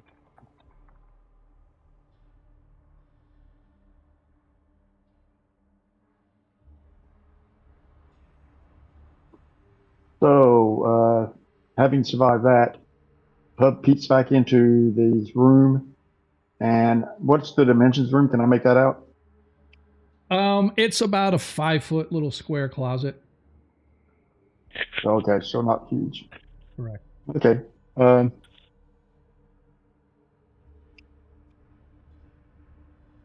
We need to search this place, and do we need to get some kind of light? I've got a little small candle that I could try to light inside so it doesn't give away anything. I can break in the window and go get the candle off the table if you like. Let's not call no attention to us right this second. Let's split up the party. Get in 2 combats at once. All right. So what do we want to do? So I'm going to try to attempt to light my little candle that I carry around, and Okay. then just kind of take a peek inside there. Okay. Yeah, as I said, it's an old, dilapidated tool shed. Other than that, nothing. Some old rotted tarps, some old rusted, like a old rusted hammer. Yeah, nothing.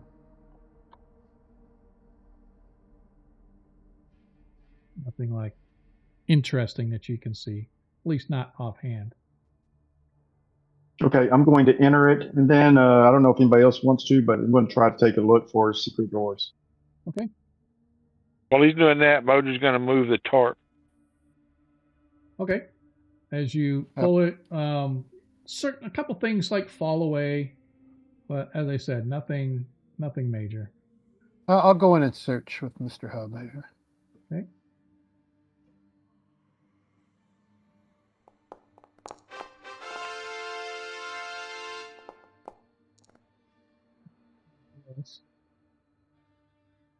There we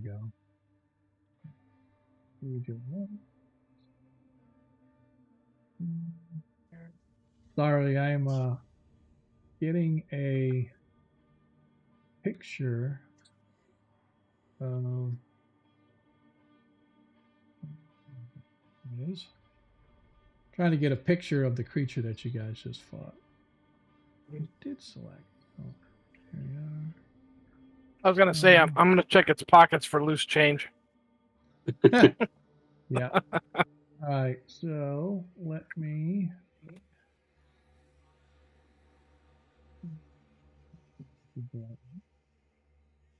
Yeah, that's kind of what it looked like. Ooh, charming fellow. Yep. So that's kind of what it looks doesn't like. matter now. It's dead to me. Yeah, exactly. Bum. Renoir, give me a wisdom check, please. That looks kind of hodgepodge put together to me. It is kind of, but it's really not. But we'll wait and see what Renoir. Yeah, you are oblivious to what this thing might be. All right. So as you guys search and you really find nothing in their hub. As far as where did Hub go? Why is Hub no longer on my map? Oh, there he is. Now he shows here. He wasn't showing Down that before. secret door he found. I'm telling you. Yeah, it is an empty, exactly what it looks to be, an old tool shed of some sort, some old rusted tools. Pulling the tarp out, some old metal containers and stuff were in there, but they're all rusted and whatnot. A huge pile of ants in one corner, but no ants showing due to the frigidity of the weather, but still. There's really nothing in here of interest that you guys find. So is there like a big tree limb or anything down here where I am? No, these are large shrubs, but no trees extend up very high. How about is the cart actually there? Is there like a piece of wood I can take off it? What do you mean? Oh, this cart here? Is this? Yeah. No, that's just an aesthetic on the map. Okay. All right. Sorry. So you want to go investigate the stairs? I'm sorry. I still want to go in the window. I've done my peeping Tom, and I want to get in here and see what's going on with this room. I'm curious. Okay. Totally up to you. It might be the death of us, but I come over here. It's got to be like a rock or something that I can put through the window. There is plenty of. Couldn't we just go up the stairs and try to pick the lock up there instead of on the double doors? He's looking for a rock. Just throwing that out there. I don't know. I'm tossing a rock through the window. Don't use the word throwing it out there, okay? Don't use. Apparently not. You pick up a rock, you chuck it, it hits the window, crashing through. A loud crashing sound occurs as the window shatters, much of the pane falling away, leaving a massive break in the middle as your rock goes clattering onto the stone floor of the observatory inside. Did any of the skeletons move? Know we was here. Nothing knows moved. We're here now. Nothing moved as you sort of jump up and peek into. Nothing appears to have moved. Your rock now lays on the carpet near the corner of the table. Okay, I'm going to take my sword out and kind of clean the window sill of glass. I don't feel like getting cut trying to climb in. Okay. Hey, Hob, you want to go pick that lock on the door? I don't want to climb through the window. I'll help you up. Don't worry. I'm climbing up and hopping in. Okay. As you climb up through the window, the first thing that is a revolting stench hits your nostrils. A stench of rotting flesh. In the room, as I said, you could see 10 chairs surround an oblong dining table situated parallel to the door. Along the north wall, a wide staircase leads to an upper floor. A wooden door below the stairs presumably leads to a slim chamber. So on this side over here, there's a wall. And at the end of the wall, there's actually a door that leads under the stairs. So the stairs go up. Looks like there's probably a small room or a closet or something that can be accessed under the stairs by this little door, but you can't quite see it from where you're standing. But anyway. Now we're officially murder hobos. Yeah. Anyway, let's see. 2 doors line the south wall. A sagging antique wooden shelf dominates the west wall, looking like it might collapse at any moment. 3 tall candles on the dining table illuminate a sight of terror. With the exception of the place at the far western end, each of the chairs surrounding the table holds an awkwardly seated humanoid figure. The 9 bodies are in various stages of decomposition. Some sit with splendid posture, paused as if midway through a sumptuous feast. Others slump treacherously close to the floor. Heaping plates of apparently fresh food sit before each of the diners, but the empty place settings features a clean plate and set of utensils. Several bottles of red wine rest upon the table, and each of the corpses sits before a half-finished glass. As you stand there, a fly passes nearby. Its "there, not there" buzz breaking the eerie silence. And that's where we're going to pause the game until we get back. Ooh. I am going to put us on a break because I can. It's going to be a quick 15-minute. Hope you guys are okay. I need to wee. And so that's because I'm old. But yeah, we're going to take a quick 15-minute break. For those that know, this is our time that we usually take a break, so everybody can go reload their refreshments, get a beverage of choice, get your snacks, whatever the case may be. And we are going to enjoy the smooth, silky sounds of our very own monkey boogers. We'll be back. With no ads this time, because he gave me the music that I can put right on my PC.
Here he comes. And we are back. Hello, everybody. Welcome back to tonight's episode of Agora Quest Age of Worms, episode number 9. I probably should have refilled my drink because I just had a bagel with cream cheese, but it's jalapeno cream cheese. Ooh. So now my face is melting. I may have to text my wife and say, agua, por favor. So Really? Jalapenos? No, it's just spicy. But I'm out of water. On a stick. I'm literally, on a stick. I'm literally I just had a jalapeno hot dog and cheese roll up. Yeah, no, it's okay. On a stick. I'm out of water, right? So I like it. Plus, when I talk, I need to have water. So, all right. Anyway, welcome back to episode number 9 of Agora Quest. I almost said Heroes of Christers. Our Age of Worms. It's still going to take me a while to get to that. I'm so used to 1E1 shots and whatever for 4 years. So, but anyway, our players find themselves standing in the abandoned observatory, or if it's abandoned, obviously not abandoned observatory, as they come searching to see what the heck is going on in this place. And so I gave the description, but if you would like, I'd be happy to give the description again. If you would. Hey, are the corpses seated at the table? Are they in like funeral clothing, or are they just skeletons? They look like they've been pulled up out of the earth and just slapped in the chairs. I am going through here just to see what we see here.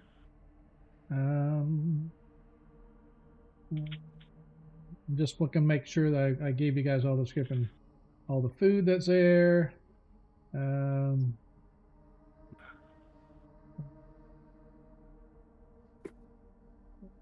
Hey, Biamba, can you toss in the halfling? We might need him in here. Halfling is my specialty. Yeah, please.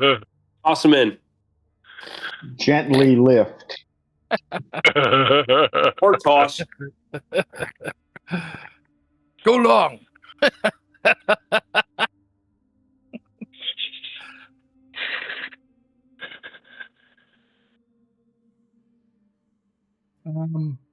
You can see that all of the corpses are humanoid, mostly human and a couple of elves.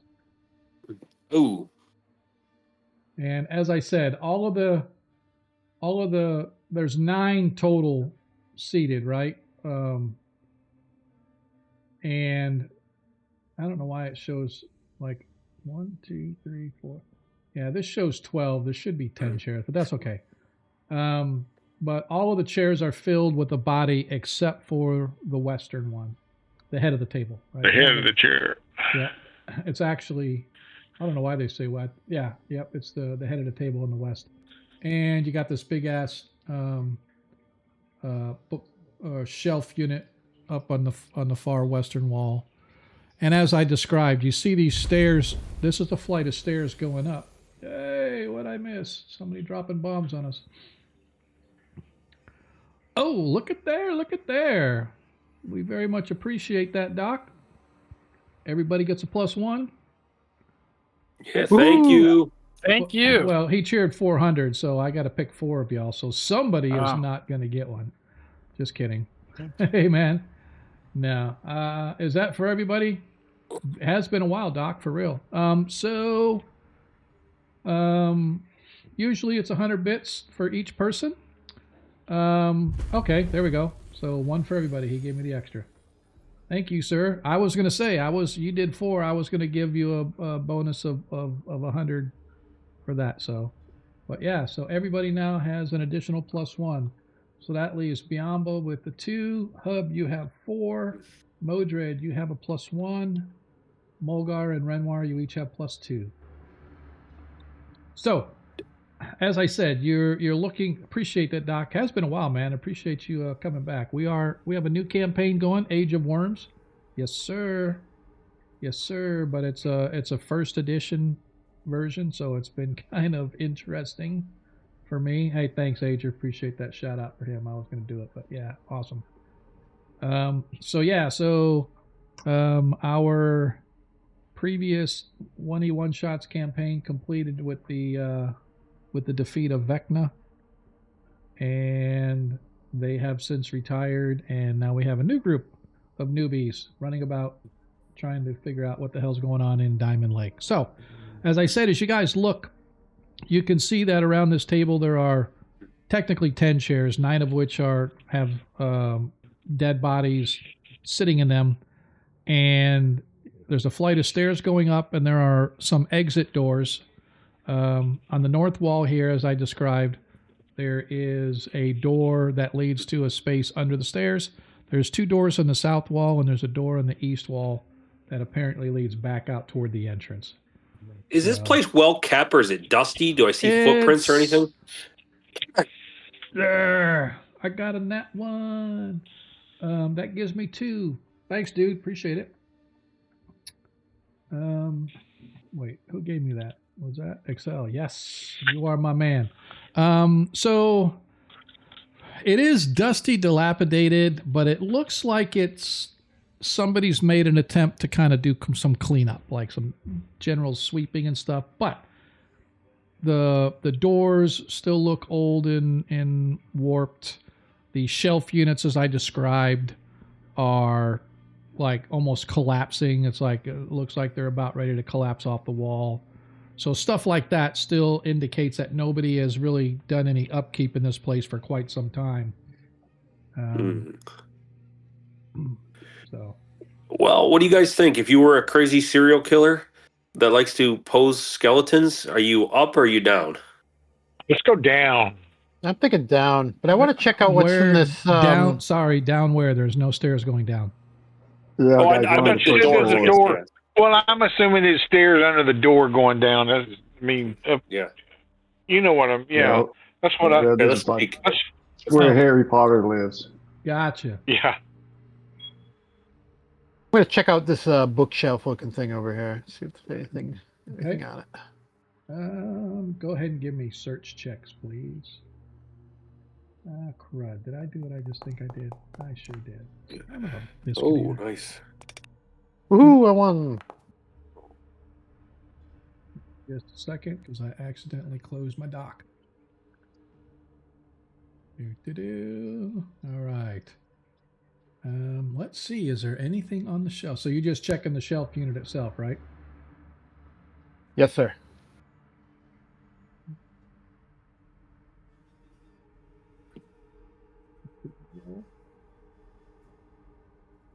I rolled a 1. Oh, so Renoir rolled a 1, Biama rolled a 4, Mulgar rolled a 1. So Renoir, you are actively engaged in the investigation of the shelf unit, but it has a bunch of knickknacks on there. Look like a bunch of old things, nothing like valuable or interesting. Just looks heavy, as if it's about to collapse. Mulgar, as you head over toward the door, your sharp elven ears, then your eyes pick up something, and you quickly look to the table. If you swear to God, one of those zombies or undead corpses just moved, maybe it was just dead weight shifting, but you swear you saw a hint of movement from one. All right, guys, this is creepy. Let's get out of here. I want to go up. This is creepy. Yeah, I'm thinking maybe we should possibly take their heads off. I don't know. While they're not moving. I ain't touching them. You guys do what you want. I'm getting out of here. I don't like this. Hub, you were over there at the door. You were over there at the door, Hub. What were you doing over at the door? I was going to listen at the door, so try to go ahead and give me a listen check. Stand by. We have an ad starting in about 30 seconds, folks. I do apologize.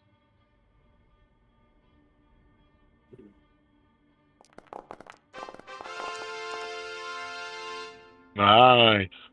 Nice. You listen. You hear what sounds like maybe some like somebody bumping in the furniture or something like that. But it only happens once or twice, and then you hear nothing after that. So I moved kind of away from the door and I whispered loudly, though, there is something behind this door moving. And I point towards the door. Does that make us want to go that way or go the other way? I'm letting you know there is something moving behind that door. Should we check the other doors? Should we listen, or should we all try to listen at the other doors to see if we hear anything? You guys tell me. What do you want to do? Now, before we do this, I don't want to, what do they call it, metagame, whatever it's called. I know that you described that, was it Mulgar? Saw or thought he saw something. Does that mean that we all know this, or? That's up to I'm Mulgar. assuming- Mulgar just mentioned that, this is creepy, let's get out of here. He did not, however, tell anybody. One of the skeletons moved. Let's get out of here. He's kind of flaring. It's not a skeleton. They are corpses with flesh and bone. Sorry. Flesh and bone. Okay, one of the zombie corpses moved. Let's get the hell out of here. Yeah, I'm a little worried about leaving something like that at our back. Well, yeah, and, and something behind we the have a- door. Don't we have a cleric? Can he try to do something to try to see if they are undead? Yeah, I guess I could try turning them right away, right? Why not? Yeah. Or you could just go up there and say a prayer over them, maybe. Of course, Or poke 'em. Oh, looks like we still got the air in the Mac. Maybe it's Oh, better yeah, if Sean it's- rolls anyways, because he can pick what undead he's gonna do it No, against, assuming no. that they are undead. I can't do it. It's throwing the script there. It's going to be after the game that I can try to fix it. But yeah, just roll a d20.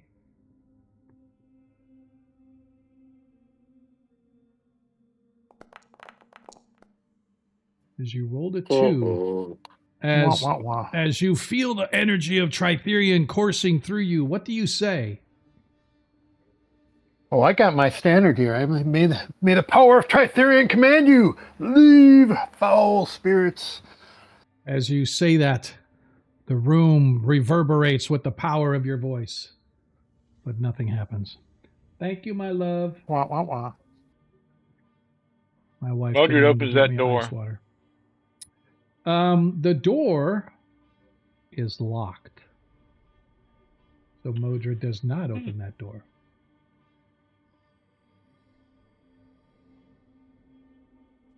Okay. Hey, we y'all, got- this door is locked. Hey, Hob, come pick this lock. Hub. Well, Hub, sorry. I think the basic question that we're not addressing is the fact that the elf thought he saw something moving and we got something over here. I agree. I'm not comfortable with this right now. I think we're kind of pretending that nothing just happened. We can go for it, but I think people need to keep an eye on those skeletons while everybody else is doing. I'd whatever. like to move on. Leave them alone. Because I don't want to hack them up. I'm not going to go hack up a bunch of corpses unless they come after us. So I'd like to leave them alone and move on. What a wimpy. Thank you. All right. What are we going to do? Thanks, dear.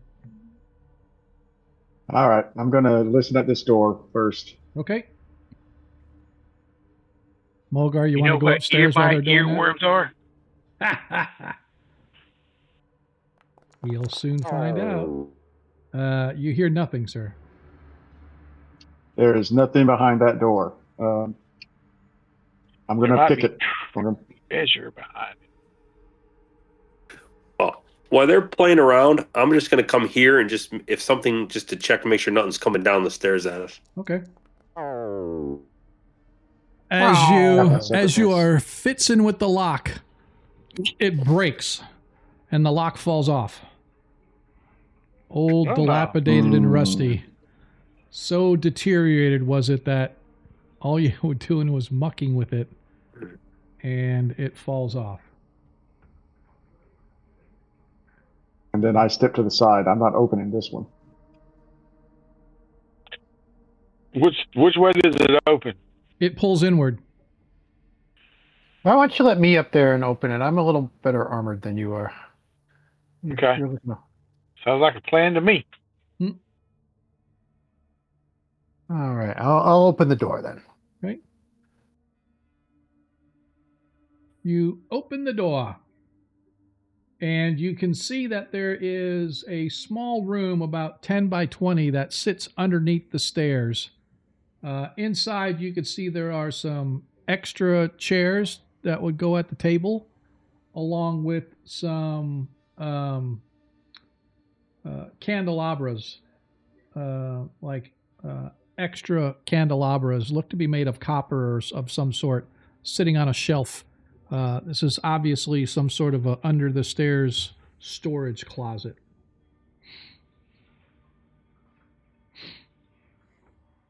Candelabras might be worth money.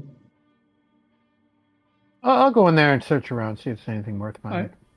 Yeah, looking around, as I said, 4 extra chairs, 8 candelabras made of copper. Other than that, any candles? No candles to go with the candelabras. Just the candelabras themselves. All right, I'm thinking the juice isn't worth the squeeze here.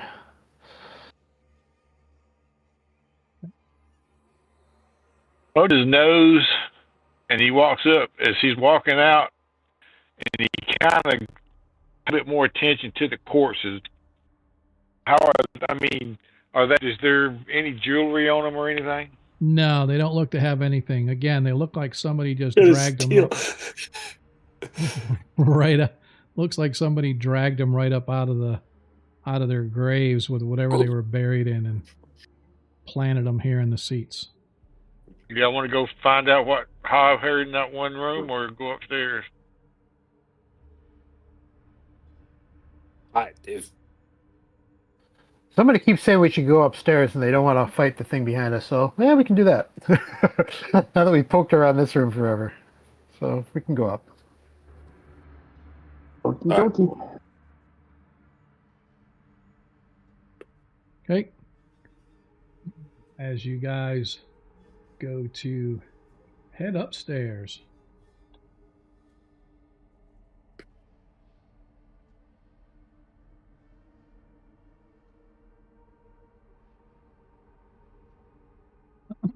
You guys find yourselves up at the top of the stairs that lead into a massive bedchamber. The stairs lead to a massive bedchamber that fills an entire floor of the observatory tower. Light filtering in from the tall windows ringing the chamber catches motes of dust in the calm air. A fine bed with plump red linen sheets squats upon a dais along the southern cradle of the tower's arc. A nightstand next to the bed holds a wax-choked candlestick and a black book bound with brown and red leather.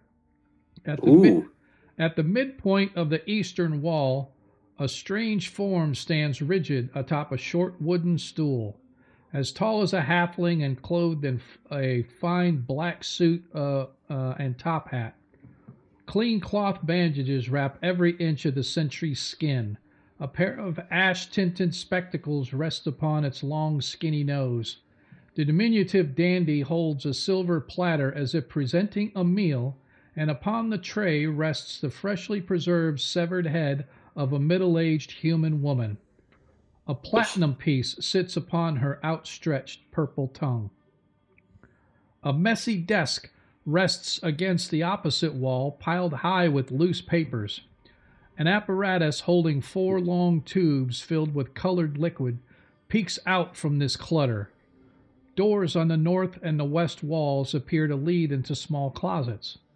Wide stairs lead up as well as down to where you just came from. A massive white stone statue of a thin human with outstretched angelic wings and a beatific look upon his idolized face looms large in the northwest arc of the tower wall. The angel holds a sword in one hand and cradles a harp with the other. The presentation conjures thoughts of mausoleum peaks or the graves of important men. Tall letters etched upon the statue's base spell out a single word: Filge. So there's a lot going on here. So essentially, you have stairs going up and down. In one corner, standing right over here, sitting on a stone pedestal, is a creature about the size of a halfling, wrapped completely in bandages, but has a long, thin nose. He's wearing a tuxedo with a top hat. Think the Penguin, right? With a long, thin nose, with spectacles on the end of the nose, and he's got this tray held out, a silver tray in one hand, and sitting on top of the tray is a woman's head with the platinum piece stuck to her tongue as it's sticking out, purple and bloated. And then in the other corner here, where you guys are coming up, is this rather angelic-looking creature with wide wings, with a sword in one hand, a harp in the other, and the base has the word Filge carved into it.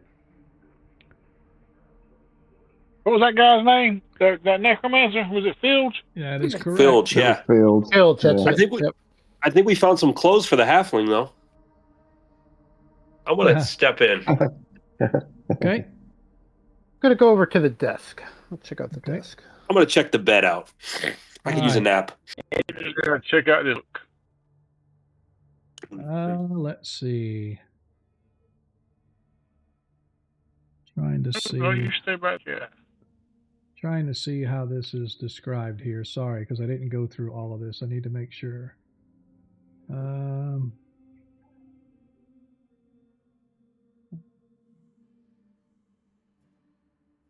to look and see how this is laid out. I'm looking at the original map because trying to see how it says something about you can walk across from one level over to this, but I'm not sure how that works on this level. Sorry. The roof of the observatory's attached outbuilding provides walk-up access to the windows looking in on this room. All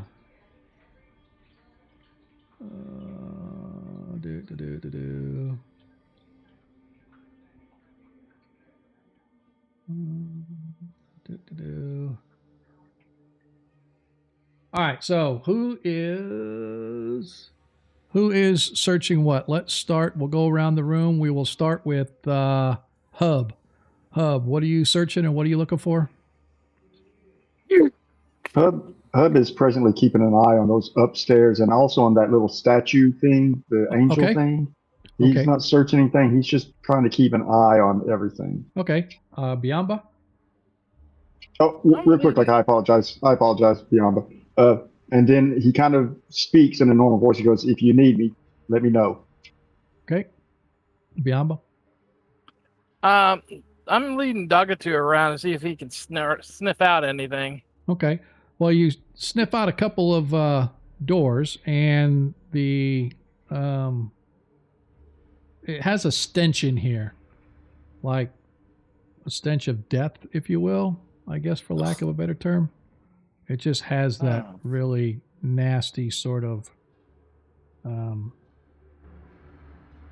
don't know, like you guys have fought zombies, so it's kind of like the death, how that just gives off this sort of this odor that they have. Rotting flesh. Okay. Yep. Yeah, exactly. So this raised dais that you guys are up on holds the bed and the carpet and some other stuff. Modred, what are you doing?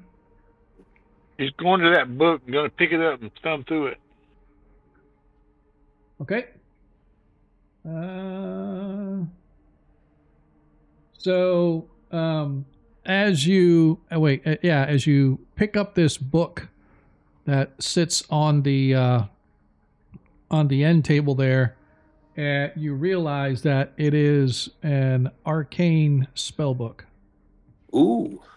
Ooh, he took that to his satchel for later. Okay.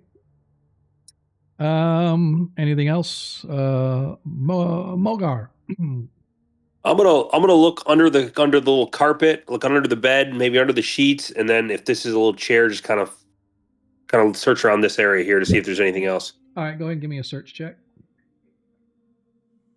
Once in Las Vegas, I found $100 under the bed, so maybe I'll get lucky here. Not a thing. Yeah. Yeah. So I'm looking here to see if it shows anything specifically around the bed.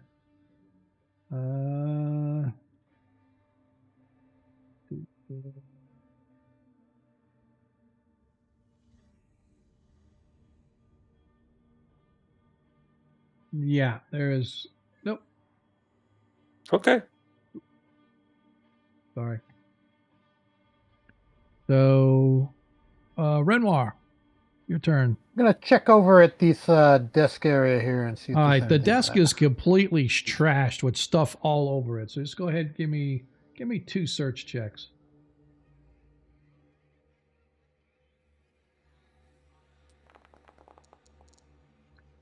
So as you search around, you find a bunch of miscellaneous papers and whatnot.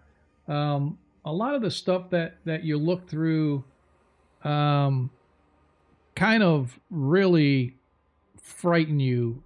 Just the general outline of the individual writing gives you pause, because this individual, whoever he or she is, apparently is working on procedures that can help create undead and make them even stronger than they normally would be. Oh my goodness.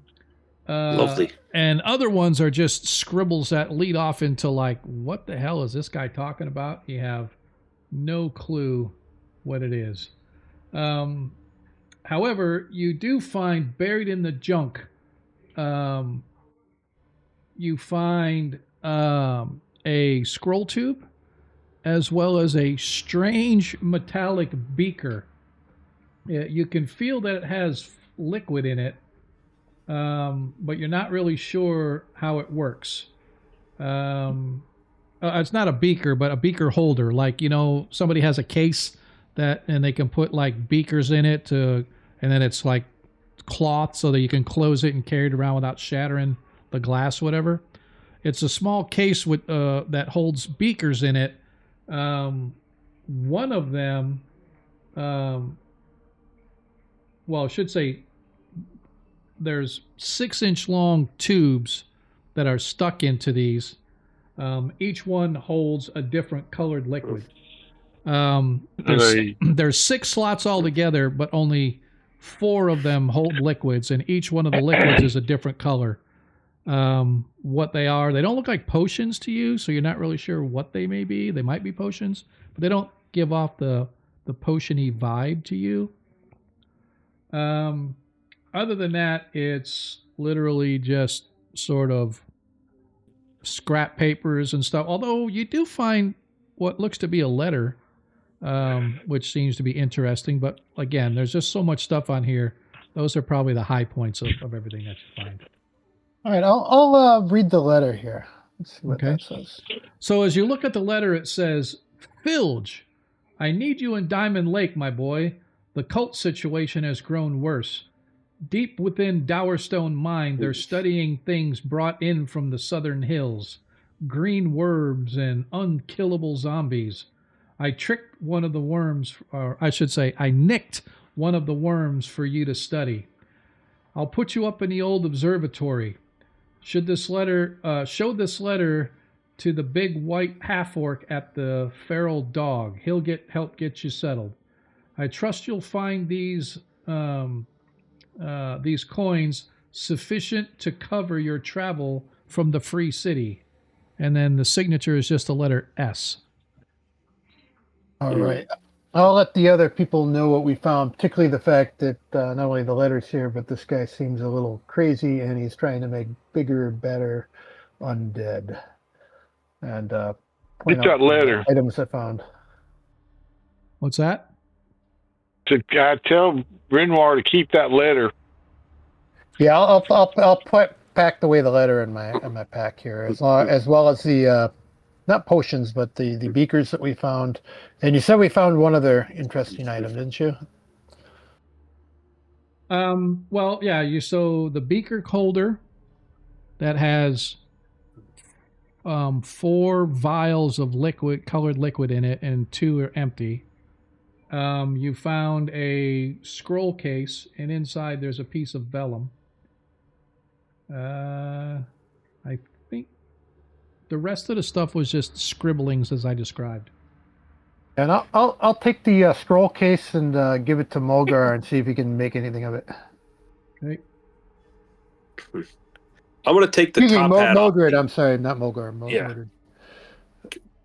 Can I take the top hat off the little halfling? Yes, you can. As you get closer, Merry Christmas. and you take the hat off, you realize it's not a halfling; it is a goblin that is mummified, and it's just standing there with the spectacles on the end of its nose. And Didn't we find some spectacles down in the crypt there? Are they similar in any way? Or they Those were different? goggles you found. I think the they better were ones. goggles. Okay, goggles. Yeah. That's right. All right, I'm going to go put the top hat on the halfling. He looks much better now. The halfling does not allow that. Oh, come What on. the hell? Don't know where that thing's What been. kind of coin is on that deadline? Sorry, I forgot one last thing. See, this is what I get for not really studying this more than I should. The beaker holder inside, you can see there's a little sort of like a placard that says necroturgens. Necroturgens. Yep, I'll post it in the game chat for everybody to see. At the seller for fine necromancer apparel. Yep, apparently so. We found a beaker of necroturgen. No, that's just the placard. Necroturge? That's the placard that's inside the case that you guys found. So.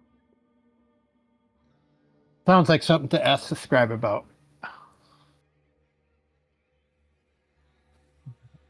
Unless somebody's got some lore that they can check on. I got nothing. What kind of coin is on I'm that gonna dead lift- lady's head? It is a platinum coin. Hey, Hob, come check this for traps. What's the word scrapping? Give me just a second here you go ahead and roll, but I gotta look something up here real quick. Where is it? Damn it. You ever seen anything like that before? Got a mummified goblin. Oh, yeah, I see them all the time. I'm talking about the head with his tongue sticking out and a coin on it. Oh, yeah, I see those all the time, too. So, as you investigate and you feel around this head for any traps or anything, as soon as you touch it, suddenly you see this sort of a spectral mouth appear right where her mouth is, and it screams bloody murder. Intruder! Intruder! Intruder! Intruder! Excellent job, Hub. And Excellent. It just keeps going off for about 15 seconds, and then it stops.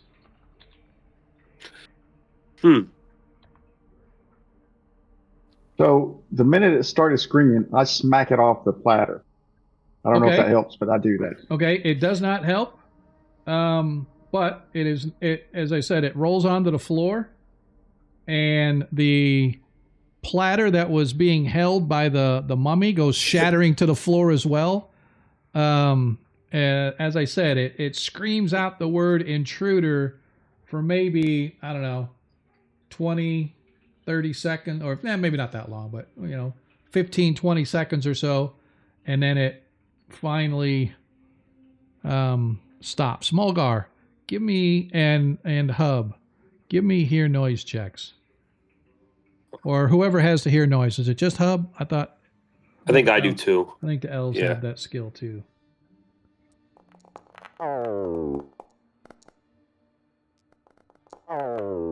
Okay. Fine, it's all fine. If we don't hear it, it's not a problem. No, it's just very loud echoing of that voice. And when it finally stops, it's like the silence is deafening. Well, I think he knows we're here. Yep, any sneaky's pretty much done, I think. Well, let's hope he's down then. Let's hope he's not up, because if he's up, he's gonna hear it. If he's down, maybe there's a chance he's in a dungeon or something. Hmm. I think- Well, I want to lift up that rug.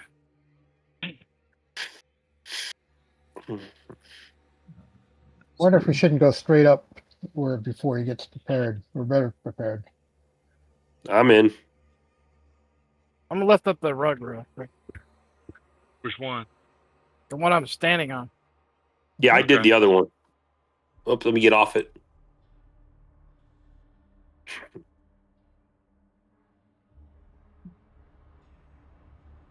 Give me a search check there, Biam.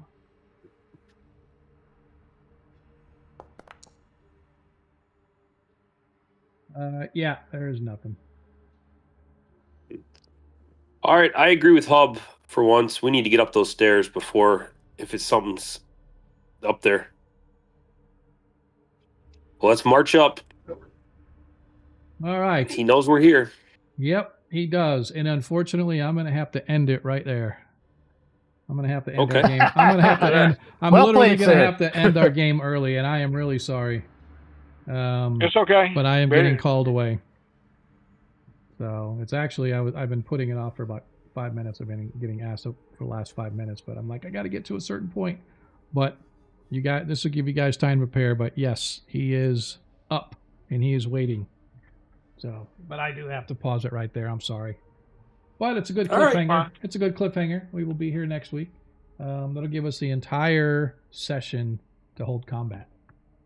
Maybe he'll just surrender. It'll be easier. You know something? It won't take the whole session. Maybe it only take a little bit. You know, maybe it's to take the whole session of you convincing him to surrender. The elf is a convincing guy. That's true. I'm really sorry, good game, guys. everyone. Thanks. Yeah, I really apologize. Thank you. Yeah, we'll see you guys. Thanks a lot. All right. All right. So for those that are still with us, I do apologize again, but we're going to bounce over to somebody. Let's just figure out who it's going to be. Hate when this happens, but I am going to figure out somebody to bounce to. We don't have a whole bunch of people, but we can bounce over to a couple. Who do we even have? Wow, nobody. Nobody that I know. Let's go over to Mike. Heart of Mike Disney. We're going to bounce over to him just because we can. Do appreciate you guys hanging out with us, but yeah. I hate when this happens. Let's see, where is he? Heart of Mike Disney. We're going to go over there. We only got a few people, but it's more than none. Yep. We will see you, and hopefully you guys will be here. We'll be here Friday for our 5e game, so please come back and visit us. And now that we're back on schedule, come check us out next week as we continue our Age of Worms. But just remember, in a world you can be anything you want. All we ask is that you be kind. See you guys next week. Later. Yep, later. Later. Hey, Iron Maiden. I like it.